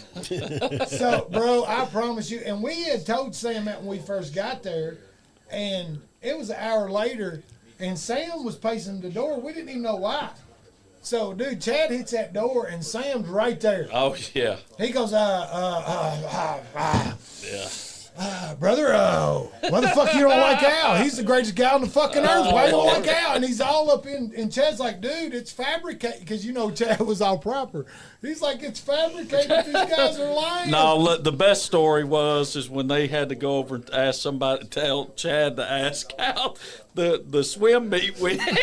And they went over to Donnie and I think asked him how this brother did at the swim meet. And then Donnie said, "My brother don't have arms, dude." He told that story to us. Oh, and he just had to leave the building. It was just like He said, I really just can't take it. no. more, He guys." took me outside and he said, "Look, I don't mind coming down work." He goes, "But I just cannot. I can't mentally take it." And I was like, "Oh yeah." So Roger would only let me bring one or two of the guys with me. He'd say, "Look, you can't bring 4 or 5 no more." He said they're costing too much riff. And I was like, "Oh my God, yes sir." And you know, And the bad thing was we loved Chad. We'd have killed Oh, somebody. yeah. over him, Oh, you yeah. know. Oh, He yeah. just didn't get, you know, at the time. He does now, but At the time, he didn't know that was love. Like, if we didn't mess with you, we didn't like you. We didn't mess with Exactly. you. You got any more questions over there? Yeah. Bobby Green said, no, the best story was Scott and Justin going to a show. Oh, I don't know nothing about all that. I don't know nothing about all that. No, that's for another time. Yeah. It was a Larry's Roadster that y'all were in. I was in on that one. That was a good one on Scott. Yeah. We ain't gonna talk about that one. But you know, some of the memories about Justin, I mean, God, I just saw Justin not too long ago, and I love Justin Idol, but I don't know how many years we put on his parents. Man. I mean, his Aunt Faye, when we would come to, I'll tell you a true story. So we were working with Justin, and we were going to do something to him. We were going to beat him down, leave him laying, of course. That's all we ever did to Justin. That's what you're supposed to do. Yeah. But he always went over. Oh, Somehow he went over then died. yeah. So his mom and his sister Yeah. was in, and Faye was in the crowd. So we did a run-in, I think, on him, and we started beating and knocking him, and I gave him an Alka-Seltzer. And we threw him over the top rope and hung him right in front of his mom. So he's hanging on. We got a strap around him, and he starts foaming at the mouth. His mother passes out in the crowd. She's out. Out. Faye's over there, cussed us every way in the world. Justin's foaming at the mouth. He goes, "This is great, brother." Loving it. Boy, I mean, everybody's. And I said, "Well, I think your mom's dead." He goes, "It's all right, brother. Keep going." So we were choking him out, whatever. So they got his mom together, and I took him to this buckle right here. Their parents were, I'll never forget it. So I took my boot and I just started sticking it right in his throat. Well, I look up and I didn't know it, but somebody grabbed a hold of me. And I mean, grabbed a hold of me. So I looked around and I kicked this girl right, and I hate to say it, I kicked her right in the mouth. And it was Justin's sister. Well, she don't count as a girl. I mean, they were trying to get in the ring. She whooped your ass. Oh, my Lord. Man, it was a good. Oh, time. my God. We But had so much fun. people believed it. Oh man, we had so much. Fun. Exactly. Because it was real. Yeah. Yeah. That's I mean, what that's what I wrestling can always is. come back to is because it was real. You Well, know, that's why- Exactly. I remember the time that I was running Georgetown, and I think you all were still over in Mount Sterling at the time. So they called me and they said, "Chris, let's do business together." And I was fine. I didn't ever have any grudge or animosity to anybody. Well, hold on. Let me stop you before you go because Yeah. I ran into you at Kmart when I first started. Oh yeah, I remember over on Nicholasville Road. And I was like, but Fargo had called you and said we were this and that. Not Yeah, the book is, yeah. but you knew me from then. Yeah. And I was like, man, I just want to work for MWA. Yeah, I remember you That saying was that. the seed, you know. So I remember that they called and they said, "Let's do business together." And I said, "That's fine." And I was working heel in Georgetown, and they said, "Well, why don't you come up to the Estill Street Jubilee and bust through the side door and kill everybody?" Everybody. He killed the whole building. So so here they come, and I had a baseball bat or something with me. I don't even remember. But if you remember the Estill Street Jubilee, you go through that side door, You're in the ring. but you're with the people too. Oh, yeah, you got to go with the people. So I hadn't talked to nobody. They just knew they were going to feed. I mean, I had not been in the locker room. I'd come down and I got through so at my cue, I came through that side door and I started beating the crap out of every person that walked through there. Well, I started throwing them out of the ring, and here comes Shane Parker. And I started beating him to death. Well, his brother was a cop or something there in the town. Yeah. And he came running through, he came through, and he didn't know it was a work. He didn't know it was a work. He never did. I mean, I was beating his brother with this bat, hitting him with a clothesline. Well, he came out through the thing, and I mean, he put a death grip on me. And I mean, I said, "It's a work, it's a work." I mean, I couldn't even breathe. Right. He was squeezing me. I said, "It's a work." He said, "It better be." And I said, "Yes, sir, it is." So he dropped me, and he went over and started checking on his brother. But the way that I came in, all the marks had gone to that door, and I had to fist fight out of the building. It was the same night that I came, you came in that fenced area, and then I went back around to the front, and this guy had a brick, and I said, "Well, I'm done here." Yeah, Sterling got hot, man. Oh, Sterling was but hot. I remember that time when Shane's brother grabbed a hold of me, and I was like, "Lord have mercy." Is that Doug Vines? That is. Holy cow, man. I wish that dude was listening. He's amazing. Oh, Yeah. yeah. If you don't know who Doug Vines is, you try to he look can that work. guy up. Exactly. He could work. Brother, Very good. you don't have to worry about nothing. Oh, speaking of Doug Vines, Jimmy Wall said, what about asking about Doug Vines and Billy Marino? Yes, sir. Those guys could work. Yeah. They worked. I mean, That's what I mean. Like the card from top to bottom, when I was going, the first show I went to, Chucky Smooth called me. He said, hey, man, I didn't know nothing about independent wrestling. You know, I had no idea. And I like Lance Russell, Dave, all this shit. Chuck called me. He said, man, Handsome Jimmy Valiant is going to be in Georgetown because he knew I was my favorite wrestler growing up as a kid. I said, you're shit. He said, yeah, they got wrestling down there every Sunday because Chuck had been coming. Every Sunday. Every Sunday. I said, you're full of shit. So we go down there, man, and I mean, we came every Sunday after. But that very first show, man, from top to bottom was good, man. It was just like, you know, Memphis wrestling. I mean, to me, it was Memphis wrestling, and because every match was good, everybody looked like a wrestler. Everybody, you know, everybody had, like you said, everybody had a part. Yeah. Well, Doug But I Vines. did think your dad was Mexican. I swear, he had that black mustache. When I came, he still had black hair and a black mustache, and he was so tan. I thought he was Mexican. I swear I did. The first couple shows, I didn't know it was your dad. He was tan from digging ditches all the time. Yeah, he dug those ditches for his brother. But I did. I thought he was. I didn't think he was white because I mean he was so dark. I mean he was dark. well, you know, there's Doug Vines. I'll tell you one story about him in Georgetown. So I was a young kid, and I was eager to work and all that other stuff. So Jay Asher, we used to have. Jay was a what was he? What did he teach? English or something? Science, wasn't it? Taught something at the high school. Well, we used to pack the place out. Well, one night me and my dad were tagging against, I think it was Fargo. I don't know who it was.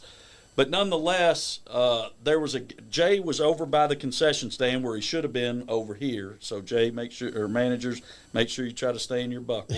Please. So he was over there, and this guy, older guy, had a chair getting ready to clock Jay, getting ready to knock his brains out.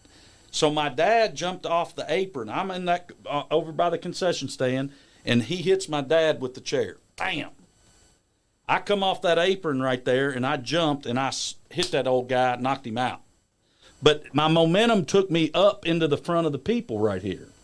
So I was stuck. I was either going to have to go through the door or I might have to fight everybody in the building.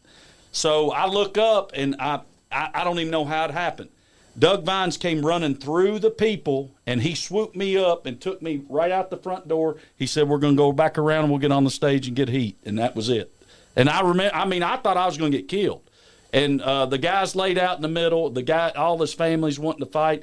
And he just swooped up and took me right out the front door, and he said, come on, we're going to go back on the front and go get some heat. Well, the guy wrestled everybody you've seen on TV back in the 80s. Doug Vines wrestled him. Oh, yeah. Everybody Right. that you got their picture or whatever, autograph, Doug Vines put him over. And you know what? He was a gentle giant, too, wasn't he? I mean, just the most soft-spoken, nicest Wasn't guy. hurt to fly, but I never tested him. So No, I didn't either. I just listened to what he told me. Yeah. Never test someone that looks like that. Any more questions? Yes. Well, Bobby Blade says it's about you, Larry. Uh-oh. He said, I worked with Larry for almost a year straight, and I got an education in learning how to actually work without killing myself. Every single show we wrestled, and it was one of the most fun times of his career. It was always fun. He had them leopard tights. He was he was so good. Yeah, he was really good. He was so good. Yes, and Bobby you was know, always people good. don't get a chance to see a guy like that because, you know, maybe he's not on national TV, but he filmed every match. Even That's back in right. the old days, he had his camera going every match, so he still got all that stuff. And That's Bobby, right. if you're listening, if you still got that Wrestling Illustrated with me and Mark Merrow on the cover, Johnny B. Bad, I'd like to get a picture of that because that there's some of those things when you're doing it back in the day, I never really realized it was a big deal. But now, fast forward 30 years or whatever it is, and now your friends think it's kind of a big deal. Right. And they say, oh, like I'd have people that would call me at 2 and 3 in the morning. They've been out drinking. Man, we're sitting there watching TV, dude. We got you on TV. Rick Root's kicking your rear end right now. You know, it's even though you're putting somebody over, actually doing the job for them, they don't really care, man. They just think it was pretty cool. So if I could get that, I had some good matches with Mark Merrow or Johnny B. Bad, but another guy, nicest guy in the world, but that kiss that don't miss, it wasn't going to miss because he was he was a boxer, and Yeah. it was going to look real because it was real. He would knock the stew out of you, but he didn't mean it in any bad way. He was the nicest kind of world, but when he's going to take that kiss that don't miss, it didn't miss, man. He hit you right in the jaw every time. That's right. That's the way to do it. Make it look real. Oh, it was real. Sell it to the people. It was real. You didn't have to sell it because it was real. Yeah, Bobby Blade. Big shout out to Bobby Blade. I love Bobby Blade. Absolutely, I man. love Bobby Blade. And the guys we got coming on tomorrow, man. We got Rated X. Yep. Oh, We wow. got cousin And Bobby Blade and Bobby Cousin Blade. Jed. Holy cow! And country cousin Jed with that mule kick. Oh, Watch that mule kick. Watch it. Watch that mule kick. See, those guys, man. You talked about animosity or something way earlier in the show, like an hour ago. Right. Back then, to me, there was no animosity towards any of the guys. That's awesome. We didn't either, so I just didn't know because Camaraderie. I don't feel like we had the talent that you guys had at this time. Well, I mean, these guys, we had some talent, but we didn't have top to bottom. At one time in Sterling, we did. We had top to bottom, like 2 or 3 organizations had come together, so the matches from top to bottom were hot, but not all the time. but this was a territory situation here, right? Right. So Dale ran Georgetown, and I think Cliff Lilly ran it before him. Dale ran it, and then, but nobody came into George. That was Dale's town, or that Sure. was Danny's town, or Yeah. and nobody. And we would go to Jamestown, or we'd go to Somerset, wherever we were in that, that Kentuckiana, kind of town, but nobody ever came into that town. It was just that's the way it was. And then Cincinnati, Roger had it, and but people appreciated it, and they had a respect Right. for what happened. There was something that happened to me when I was promoting, and I don't even like to bring it up much, but I was working Georgetown, and I hate to, and I'm probably the point of least resistance because I don't want to. I'm not fighting nobody or doing any of that stuff, but. We were wrestling in Georgetown on Sunday nights and looked up at the other flea market across the street. I was working at 7:30, and they started their show at 6:15 or 6:30 right behind us. Years ago, that would never happen. Right. And, and that's just I don't have any disrespect for anybody that's trying to, work. But, I do think that was kind of a low blow to the NBA. Yep. And it was maybe a low blow to me, but – that's okay. Well, the truth be told was those guys wanted to wrestle for the MWA. Yeah. Weren't good enough, and you didn't book them. I mean, if we're going to get into it, let's be honest about it. All those guys wanted to be on the show. None of them were good enough, so they got their own show. Right. Exactly. Because I don't think I was great, but I was good, and it was hard for me to get on that show. Like Yeah. it took a while for me and me and Donnie were hot. When we were at our peak, there probably was nobody around us at that time, around here, and we couldn't get on. What would like a Fargo or Dale done to them guys for going over there running across? Somebody got shot. Somebody would have got Yep. killed. Somebody would have got killed. We It was asked- seriously. We asked. We was like, Christian wants to go over. He's like, no, man, we don't need that. We got the best product. Yeah, And he but, was but right. that's Yeah. what happens is you go, like, especially on a spot show, you go to some town, you're at the National Guard or the elementary school, and you got 300 or 400 people. Yeah. And then somehow it filters down to, MWA was there, and they had a huge crowd. So we set up something to go back in 2 or 3 months, let it build up a little bit, and then 2 weeks later, somebody's in there with with another cut rate organization where people are wrestling in tennis shoes, and it's just, and then the people go to it and they're like, I ain't never going back. And then you go back and the crowd's down and you wonder, wow, it was so good last time. And then somebody tells you, oh, so-and-so was here and it was awful, blah, blah, blah. Right.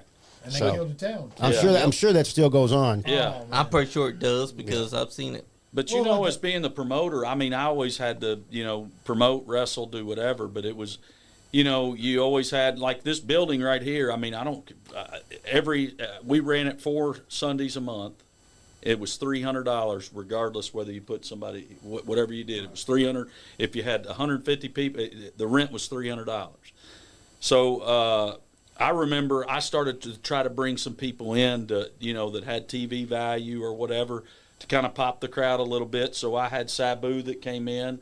I had Spike Dudley came in. I had Sandman that came in. So we took some of those guys from ECW and brought in. But then when I brought in anything over $1,000 gate, I had to pay 10% over 1,000. But they didn't want to give me any. So there were nights, man. You know, I mean, when you're trying to get people to give you, say, $40 a month to come and entertain themselves, that's I mean, these people right here, if you look in the crowd, not saying there's anything wrong with any of those people, but there's times that, I mean, you had to put, I mean, you had to roll trains to get together. Yeah, they probably couldn't come because they couldn't get in. Yeah, and then we're talking about people taking debit cards or PayPal or whatever at the gate now. Anything to get in. Yeah, so I guarantee you that 90% of these people that are sitting here, they could not wait to get to Sunday to get to this show to see what's going on. It was a big deal. Exactly. Yeah, it was the big deal. Well, it was a big deal to us. Yeah, but we enjoyed entertaining the people. But like I said, I want to make sure that I do say that I don't have any animosity in wrestling about anybody.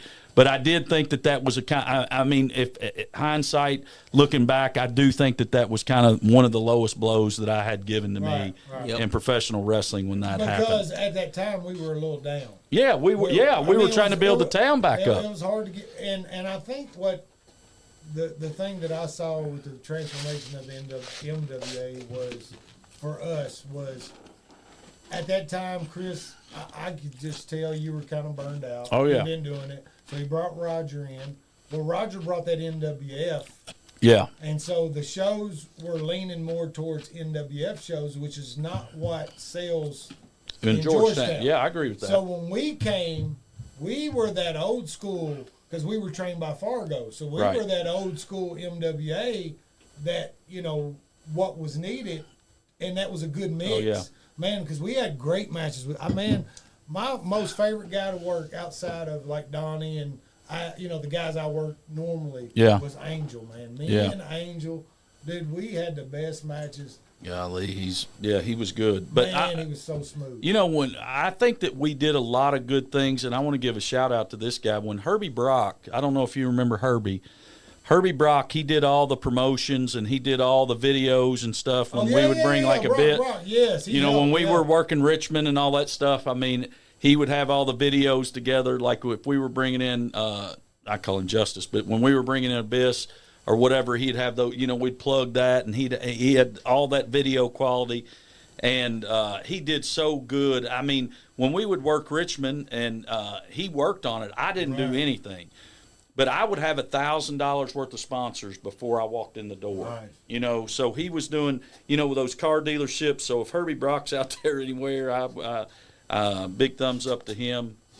One story about Angel, I'll tell you that one. Hell yeah. So we were at Peel's Palace. That was kind of the mecca of Roger's deal. That was kind of like working at Madison Square Garden. So one night we're in the back and everybody's, getting dressed. And it's just a wrestling building. It's they used to do boxing, all kinds of stuff in there. But so one night somebody down the road, well, it was still in the parking lot. We could see it, but somebody hit like a transformer in the all the electricity goes out in Peel's Palace. It's sold out. We got I think Justice and Kat were working a ambulance match where they backed the ambulance up to the thing. Me and Angel were doing our blow off. So Roger's going crazy. He goes, I don't know what we're going to do. I said, Roger, give me 10 minutes. I'll be right back. And he said, what are you going to do? I said, we ain't got no electricity and ain't got no microphone. I said, give me 10. So I went out there and I just started cutting promo in the dark. People were lighting lighters, had they used to sell them glow sticks at the thing. Everybody had those glow sticks in there. And here come the guy out, and the referee came out. I said, go get Angel. Angel came out, and we fought in the dark for 15 minutes to keep those people there. And we're fighting in the dark. And they got lighters lit up. They've got, those glow sticks trying to light everything up. And not a lot of people had their phones back in the day. They were signing off. So, I mean, we beat and knocked for 15 minutes. And then, how heavy those boots were that he had? The big motorcycle boots. He killed me, and he was beating me, and here come those lights, and I said, I've been saved, so man, I powdered, and I had to go back and work him in the semi-main before that, in some kind of match we had, but we fought each other for 15 minutes to try to wait till electricity came back on. I was working him up in Indiana or Ohio. Somebody called me up to come do a match, and he wanted to do a street fight. And he's like, "Man, we're gonna go into we're gonna go old school. We're gonna go into concession stand. We're gonna make a mess." So I'm like, "Cool." Well, he had this big idea. He said, "Man, grab that big bottle of ketchup and hit me with it." It was one of them plastic ones, but he said, "Hit me good so it bust and go everywhere." Well, I picked it up and hit him with him, and he just dropped like a ton of brick. The cap wouldn't, you know how you got to peel that little, dude, it was a full bottle. So it was just like hitting him with a brick, and I about killed him. And he didn't get up, and I'm like, "What's he doing?" And then I looked, and the ketchup was still full, and he was like, "Oh my God, dude, you killed me." I'm like, Those guys could. You guys talked about it earlier, but those guys just work different than what we did. Oh, yeah, Yeah. absolutely. They just work, and then sometimes they had it in their mind that we couldn't work. Yeah. right. And Yeah, so we didn't work like that's they when. did. Or we didn't do a bunch of false finishes Yeah, or reversing. yeah. all We that didn't other kick stuff. out of your finish. If you did something to Right. me, I laid there and you pinned me, and then that was it. But I will say this, Wildcat and Abyss went on to do all those things that they did. Yep. But both of them, they used to make fun of me. I used to look out from behind the curtain, and it'd be like whatever the amount of people was. In my head, I got a match for that amount of people. Right. Or wrong. That's if there's 30 people out there, I'm not taking a backdrop. Right. So I just had that mentality. Maybe that's why I can still walk around today. But they would say, "Hey, Patriot, backdrop." I said, "I don't think so."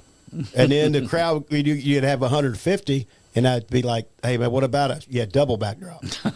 So and then months go by and years go by, and then they both at the Continental Inn, they both said, "Hey man, we want to thank you for telling us that Right, same. because tonight we're at the Continental Inn, but in 2 nights we got a pay-per-view." And Yeah. so we're not going to kill ourselves tonight because we got to do pay-per-view. And they said, so that was one of the things that if you teach people stuff, it's pretty Right. cool. Like when you said that Yeah. about me, It's true. it's good that all those And things. And that's told- also what hey, Donnie Green said. told me repeatedly, not just once, like repeatedly, "Dude, you're doing too much. You're doing too much," and I feel it every day. But I Yeah. do got a funny story. One of my third match, I had to wrestle Larry, and Fargo gave me 3 training sessions and threw me in the ring, and my training went in the ring because I did. You came from the school of hard knocks. That's how you do it. But I could bump and I could do all the things. I just couldn't work. So I'm in there working Larry, and he's just beating shit out of me. So finally, he's like, "All right, kid, shoot me and give me a bump." And I get to give. I said, "Sidewalk slam." He goes, "Whoa, whoa, whoa, whoa! How about a close?" Because he's Look at running this away.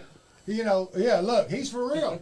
How about a clothesline? Yeah, as he's going away from me, like he's running, he goes, "Whoa, whoa, whoa, whoa!" How Look at this about a guy. Clothesline.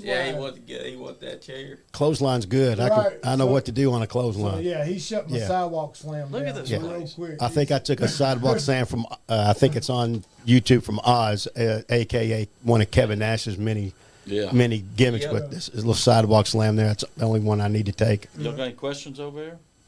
Oh yes, we got Bobby Green again. He said, "What about Chris to Heat Bunny Love used to get in Mount Sterling?" I don't know. That was when I guess she first started or something, or. Well, it was easy to hate her because Yeah. she was Well, attractive. Female, Yep. Female. Well, she was attractive. I mean, but up there, I never seen no female get more heat than Patty. No, Patty was Princess the best. Patty, yeah, Patty she was the the best. heat She was a seeker. perfect heel. Yes. Yes. Perfect Yes. heel, and knew what to do and what not to Right. do. Never missed a And beat. that's the point.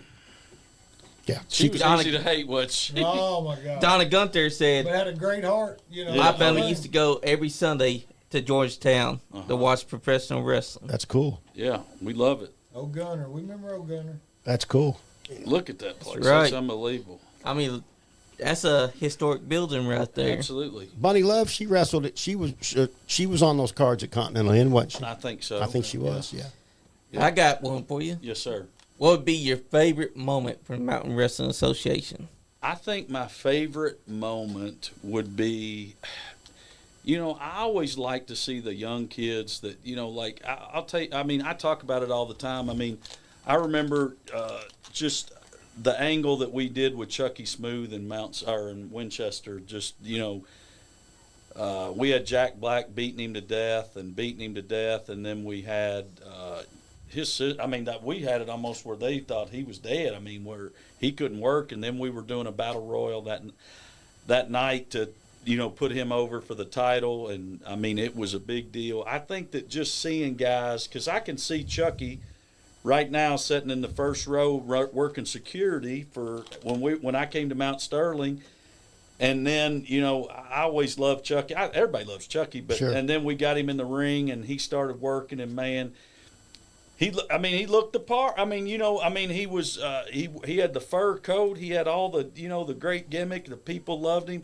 He was good with the kids. He always went around shaking hands and loving on the people. And I remember that angle vividly. That when we put the title on him, Jack Black had splashed him 3 or 4 different times, and Jack was 350, 400 pounds easy. And then he came back and ended up winning the title, and we told a great story there. The 40th anniversary show was a great show that we had all those guys going to Hall of Fame. We did a lot of good things, man. Let me backtrack. Chucky was great. The 40th anniversary show was really good, but the things that always made me feel good was the time when I'll never forget it. There was a little boy that got killed in a car wreck with his aunt in the car. His name was Jacob Cups, and we did a fundraiser show because they didn't have enough money to buy him a tombstone. And everybody that worked on that show, if you know much about me, I like to give back to people. And I mean, maybe I didn't do enough, but anytime that we did a fundraiser, we always contributed it to the place that it was supposed to go. But we did a Jacob Cups memorial show to raise enough money, and I was able to go to Winchester, Kentucky, and hand those people enough money to buy that little boy a tombstone. So I would say, for me, that would probably be the proudest moment for me of doing this, because we were able to take care of the community and take care of a little boy that needed it. The one thing that I probably will never do again is, I know you didn't ask me this question, but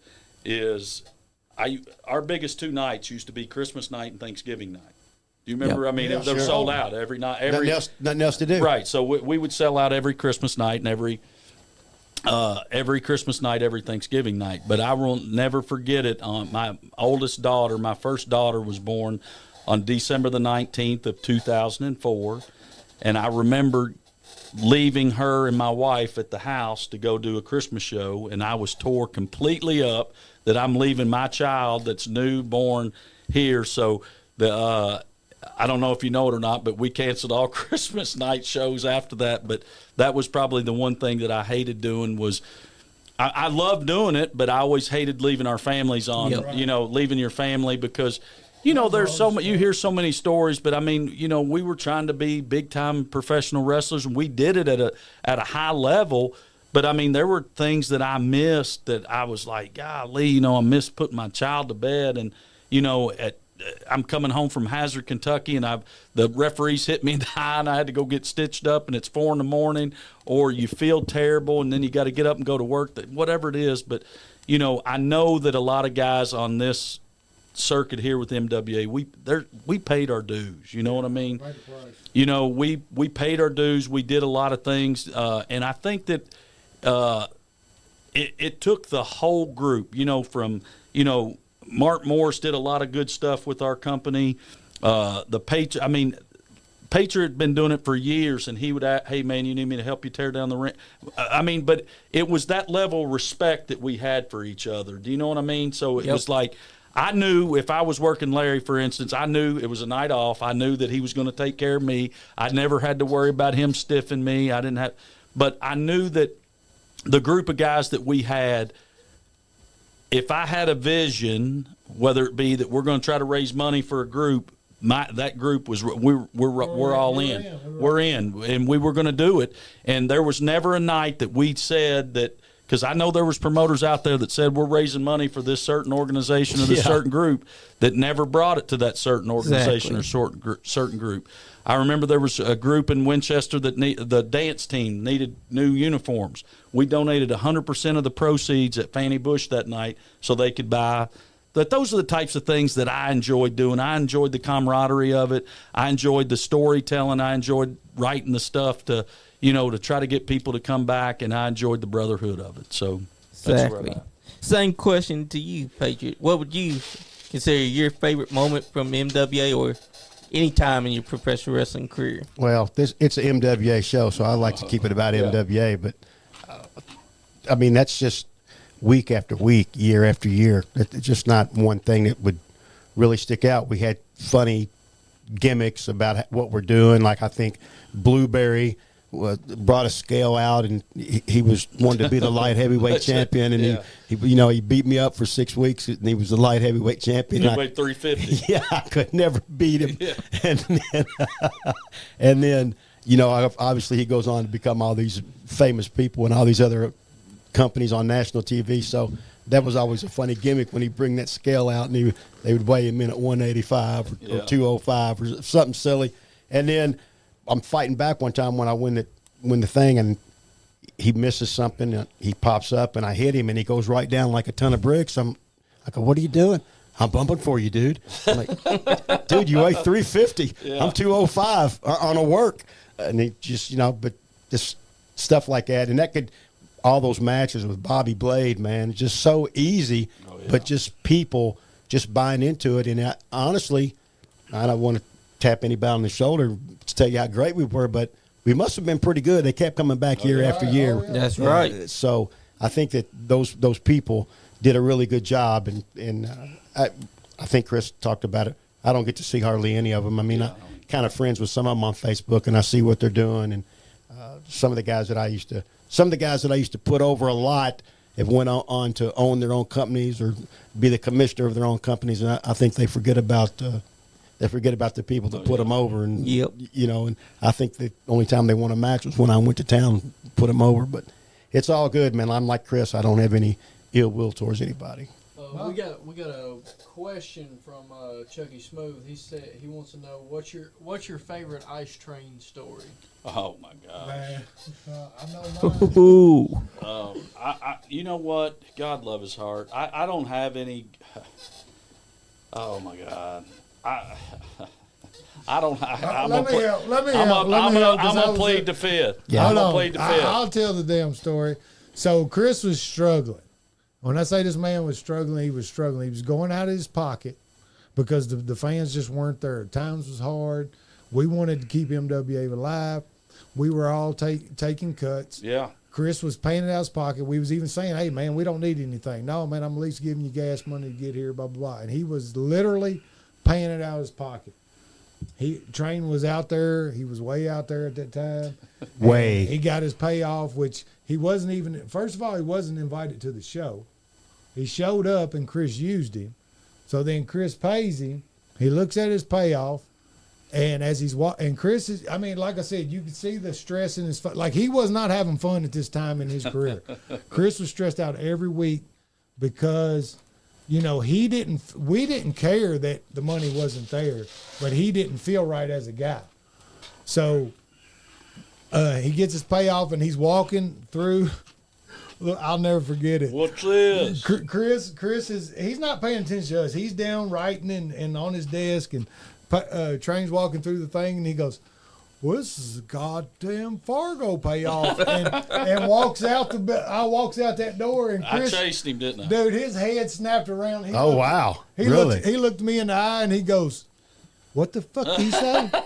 I said, bro, I think he just said, Oh, my God. And dude, Oh, my Lord. he went over, picked his bag, because Train just went out to smoke. Chris threw his went bag over, out, got didn't his I? bag, and went out. And none of us followed because we knew, like, it was on. yeah. And I don't know what happened when that door closed, but I know Train didn't come back in or ever back again. Did anybody ever talk to him anymore?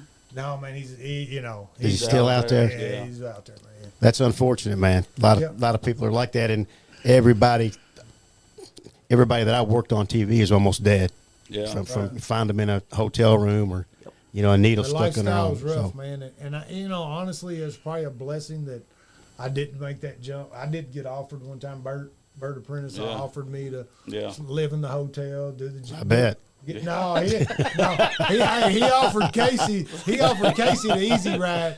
He offered me a hotel room at the damn whatever. Stadium Inn. Yeah, and $200 a week. Oh, and you then, go. and the juice, and then TNA, blah blah blah. And, Yeah. you know, I had 2 babies, and I just didn't do it. But I would not have survived that lifestyle. No. It was. I would have bought in 100%, and I would probably not be here today. And that's why a lot of those guys. But my favorite MWA moment, and it's not really marking out, is when Chris put the belt on me, but it wasn't because I won the belt, because the deal for me was that Chris didn't put the belt on. A lot of people put the belt on anybody. Yeah, no. Chris, at that time, was telling me, you're the best guy I got. You know, that's how I took it. And, and to me, that meant something, because when it comes from one of these guys, it's a different. You show up to a show and the promoter's never worked and he don't know shit, and he says, "Here, man, I'm gonna send you out to win the belt." You don't even want it. Yeah. But when this guy who's established and is respected and is a legend says, "Man, I'm gonna put the strap on you," like, it just hits you a certain way, and that's really the only title that I ever tell anybody that I won, because I felt like I earned it. Yeah. I did. I felt like I earned it. I came in, I jobbed for a year, half a year, and I was the biggest guy in the locker room besides Abyss. Yeah. But I never complained. I never said a word. I was happy to be out there. I was happy to be a part of the NWA, and happy to be working with these guys who could go, man. These Yeah. guys could work. So, But we didn't just put a uniform on everybody, I mean, Right, you had to earn your stripes a little Right. bit, and you had to come in and put some people over, and to make sure that we knew that you were committed, and you did the job. I mean, you came out there and you earned the right to have the title. you know were what I there mean? to be an employee. Yeah, You yeah. were there to be an employee. Yeah. Like, I will say this about Ice Train. Oh Lord. He did love wrestling. oh Yeah. my God. So I always admired him for that, and I always felt bad for him and people like him, because there wasn't a plan B. Yeah. They were in 100% to professional wrestling, and there wasn't much education, or there wasn't Right. what are you going to do? So they didn't have another plan. And it was not apparent to him that it wasn't going to be a career. Right, and he Right. didn't have And much we- size, but he we- was lean. right. He was lean, and he just loved wrestling, man. So if he's out there listening, or if somebody knows him, I hope he's doing okay, man. I always, Yeah, man. Those demons, man. They just. We got a question from Marcus Johnson, one of the new bloods of Okay. wrestling. Yeah. He said Emo-Tap. NWA was the very first independent wrestling show I had ever been to. I was thinking about, that's cool. He's a training good with worker, man. them. He's good. He's a good kid. Good Yeah. work. He's not a kid no more. but I waited he- too long yeah. before they stopped running. That's cool. He definitely would have loved to train with NWA. That dude, I got to work him. It was one of the last matches. Me and Al started tagging against him and Ronnie. He was Ronnie's What's his tag. name? He was Marcus Johnson. Marcus, Johnson, but okay. He was Emo-Tap or something. And that dude jumped up and hit me with a drop kick and got me in the forehead. Yeah. Like, that dude's drop Oops. kick was insane. He could jump so high. And he was just real agile, real light, and one of the nicest guys. I think he's a police or something. Yeah. Well, I He's guess a good the guy. best advice I could give anybody that wants to do this. So let me get to that point. Is just Yeah. like, I know that the business has changed, but it's still professional wrestling. It's good versus evil. You got to get people involved. But I would tell, here's the one thing that always turned me off about some people, is that when I went to a show, I listened. I didn't open my mouth. I sat in the corner. I was very cordial and polite. I introduced myself. I walked around. Hello, my name's Chris Hayes. Or wherever I went, I tried to be respectful of that place, because in the locker room, it's kind of like, I mean, that's our sanctuary, right? So that's kind of our deal. But you want to be respectful and polite to everybody. That would be, when you walk in the door, your job is not to go pack your bag over and sit down in a corner and wait for everybody to come to you. Those people that have already been there, they should have probably already done it. But you want to walk around and make sure, hey, how are you? Good to see you. And then just listen. God gave you 2 ears to listen more than gave you that one mouth to talk. So just listen to what's going on. You'll learn a lot more by listening than you will going in and telling somebody you watched Stone Cold hit somebody with a stunner twice or whatever. Just listen to people that have knowledge. Trust the right people and get around good people. because there's going to be people that are going to want to take your money that are not going to, don't have a promotion, and they're going to take your money and tell you they're going to train you in a backyard somewhere, whatever. Just make sure that they're reliable. Make sure they have a ring. The other thing is make sure you got somewhere to go to work after you learn how to work. So, Well, you guys are old enough to be around a lot now. Who's the best guy you ever worked for as a promoter or as a person? He's sitting in this room. Yeah. I mean, so you couldn't ask for a better friend. Right. And for me, I was a square, non-drinker, non-smoker, no tattoos, no drugs. What a perfect person to ride up and down the road with. yeah. Right. Chris, and he talked about it 2 hours ago. He said everybody else is going out spending their money. Me and him, that was when cable TV was just popping. We watched the Braves. Yeah. We watched. We Yeah. thought it was a big deal. We got to watch baseball Yeah. in the hotel room. So perfect guy to be around, and listening and not running your mouth all the time is the only reason I ever got to work in WCW or anywhere else down in Memphis with Lawler and them, because I listened, and people picked up on that. Older people like Rip picked up on it, and they said, "Hey man, come with me." Why me? I'm the smallest guy here. I'm 5'9" as a work height. I'm 5'9". Come with me. Yeah. So just because you shut your mouth and you don't, you're not auditioning in front of everybody every week, telling everybody, "Oh yeah, last night I was in Halifax, Nova Scotia. I won the light heavyweight." Nobody cares. What was that guy who used to walk in with his belts on his shoulder from other Suicide? No, not Suicide. No, the Suicide other was one. He walks in. Well, obviously Right. he left a lasting impression on you because you don't know who he was. Because in your mind, you think this guy's a goof, and he may have been or he may not have been, but that's great advice. I don't know how the business works now because I've been out of it. It's probably passed me by, but back then, if you listened, you might could go places. But when Larry and I came, or when Patriot and I came through, it was like, we were working 4 days a week. We were after it. You'd start on a Wednesday, and you'd be done at Sunday. You knew you were coming to Madison Square Garden on Sunday. You were going Wednesday, Right. Thursday, Friday, Saturday, and Sunday. Some towns were better than others. But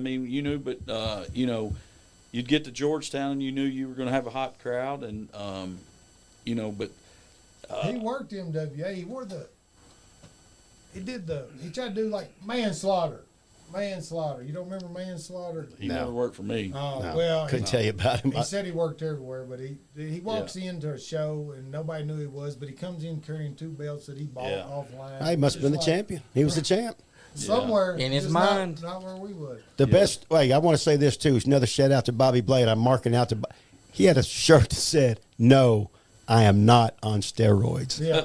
Remember that shirt? Yes. That was the best. Bobby's great. Holy but if we, cow. golly, you're going to have the who's who of wrestling on here coming That's up. Oh, this right. month. Hey, You we've had Bob Blay on here before This several month is times. Blows it up. With Blows it X up. with X coming on here tomorrow, he's got. Guys, he's great. Who else is on here tomorrow? Oh, We well, got Ready X, Jed, Bobby Blade, and Cousin Jed. Oh, but- cousin but Jed was this- Mule great. Kid. dude, this month already, man, all these guys we've been talking about, Mm-hmm. Rob's coming, Angel's coming, Roger's coming, Scott That's so Hayes cool, is man. coming, Yeah. That's cool. Slick Rick's coming, Oh, wow. Tiny's coming, Neil Jackson's coming, like all the old Yeah, school. that's great. Everybody, like I just got on my phone one day and I said, man, I'm going to try to help these guys book because Yeah. you can't. Everything's got to mean something, guys. Oh, yeah. And this is my advice: is make everything mean something and sell yourself. Oh yeah. Exactly. If you're going to be a carpenter, you're not going to go to You're not going to go Walmart and buy the Walmart brand tools. You might start that way, but eventually you're going to get Stanley or you're going to get DeWalt.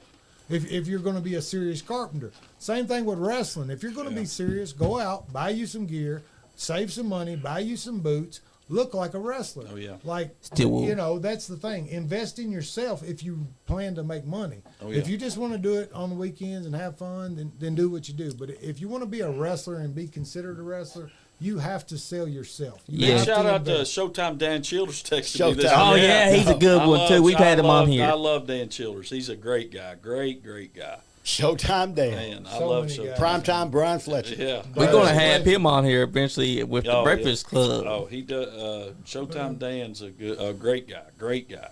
Good guy. That's what this has been all about, is bringing the MWA guys in here and letting people know Man. why MWA was the apex of Kentucky, why it still is. Absolutely. Well, you know, I mean, it took a lot of people to do it. You know what I mean? I had a lot of help, and you know, from everybody that Bear sitting in the room, I know he put in a lot of hard work. Donnie, Bobby put in a lot of hard work.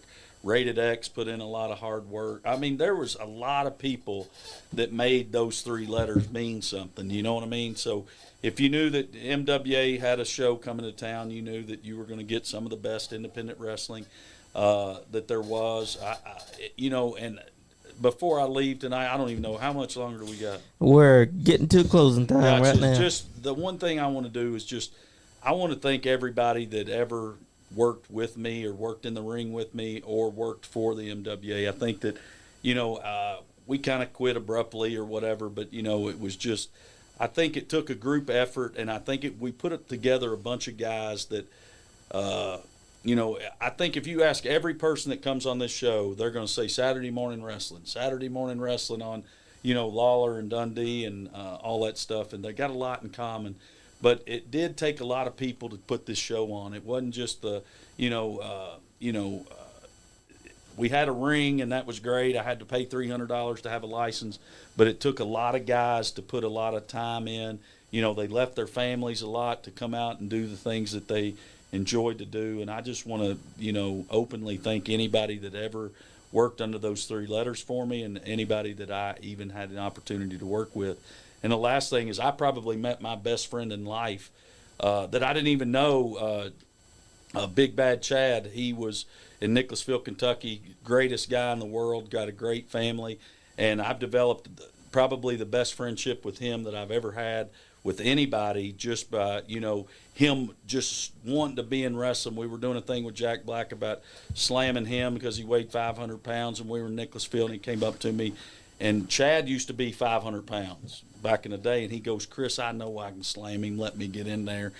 And I was trying to find a place to store my wrestling ring. Well, he owns a big landscaping company there in Nicholasville, and I took he grabbed that cage. We had a cage match in there. Took a couple of weeks. I told him, I said, "Well, you know, I'll train you to wrestle if you want to do it." And a couple of weeks went by, and we trained him to wrestle. And by God, he got in there and slammed Jack Black in Nicholasville one time, and it was great. But I mean, just those friendships that, man, I've developed over the time of just, you know, I try to be humble and I try to be honest with people, and hopefully I didn't do anybody wrong. If I did, I'll raise my hand now to say I'm sorry. But hopefully, when you worked for the MWA, you knew you were working with a first-class organization. That's right. Well, guys, we come to the end of the show. We went Broadway there, Corey. It's good. You didn't have to go under. You hadn't put nobody over. Listen, he had his foot on the rope. I can tell you that 100%. He went over, but he had his foot on the rope. Ask the people. Yes. That's right. USA. USA. Now, I put the Patriot over clean like 6 weeks in a row. So I ain't trying to hear that noise, brother. Thank you all for having us. All happened. Yeah, man, it was fun. It was fun. Hell yeah, we'd have to do it again. Yeah, thank these guys for coming, man. If you tuned in tonight, you really got 2 legends. You got 2 more legends coming tomorrow. 3. Yep, 3. 3 Oh, more. 3, that's right. And then you got, I mean, you just got this whole month is going to be super hot. It's all MWA. It's all guys that are associated or affiliated. And I'm just excited for this month. I don't want to tell you how many times I put Cousin Jed over, so make sure you mention that tomorrow night. Yeah. We will. But Hey, we definitely gonna have to do this again, like a part 2. Yeah, we can do it. There's probably still more stories Oh, to man, tell. they ain't even got into the road stories yet. oh, yeah. Definitely gotta do a part 2. Yes. Thank you all for having us. We're blessed to be here. Awesome. Who wants to say the last words, guys? Let's go. USA. USA. USA. That's all you need. That's it. That's all you You're need. not We having wouldn't move fun. until we Don't started sti- hearing it. Hey, And don't steal my gimmick either. Don't. Remember when we That's went right. and pulled all them flags at the Deal. 4th of July that was in that yard? Absolutely. We went and sold them. Those flags got sold for $1. You think you can tell them the story about how you built your first wrestling ring, about going to get? Oh, my God. We got one more time for one more story. Plenty of Listen, there's plenty of stories, man. What was that organization called? It was on TV. TAWA, baby. TAWA, Yeah, baby. TAWA. Came running down. I rode up in a.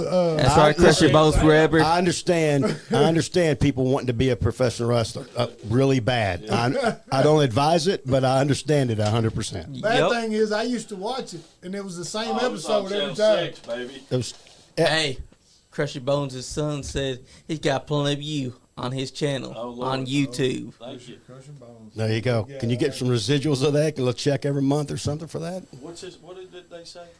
Crush Your Bones Bones forever. He His said, son's got a lot of video of you Oh. Yep. on that. Did he die? Yeah, back. we've actually had him on here before. But if you're not having fun, You ain't getting none. damn Skippy. We've come to a close, guys. I'll have y'all. Shout out to Jordan Blair listening We'll take online. pictures. Jordan Blair Yeah, rocks. No problem. Thank you. Did we That's do okay? right. Was it- Oh, that was awesome, man. Joe, I mean, look at the view. Yeah. Nice Guy Andy podcast. It'll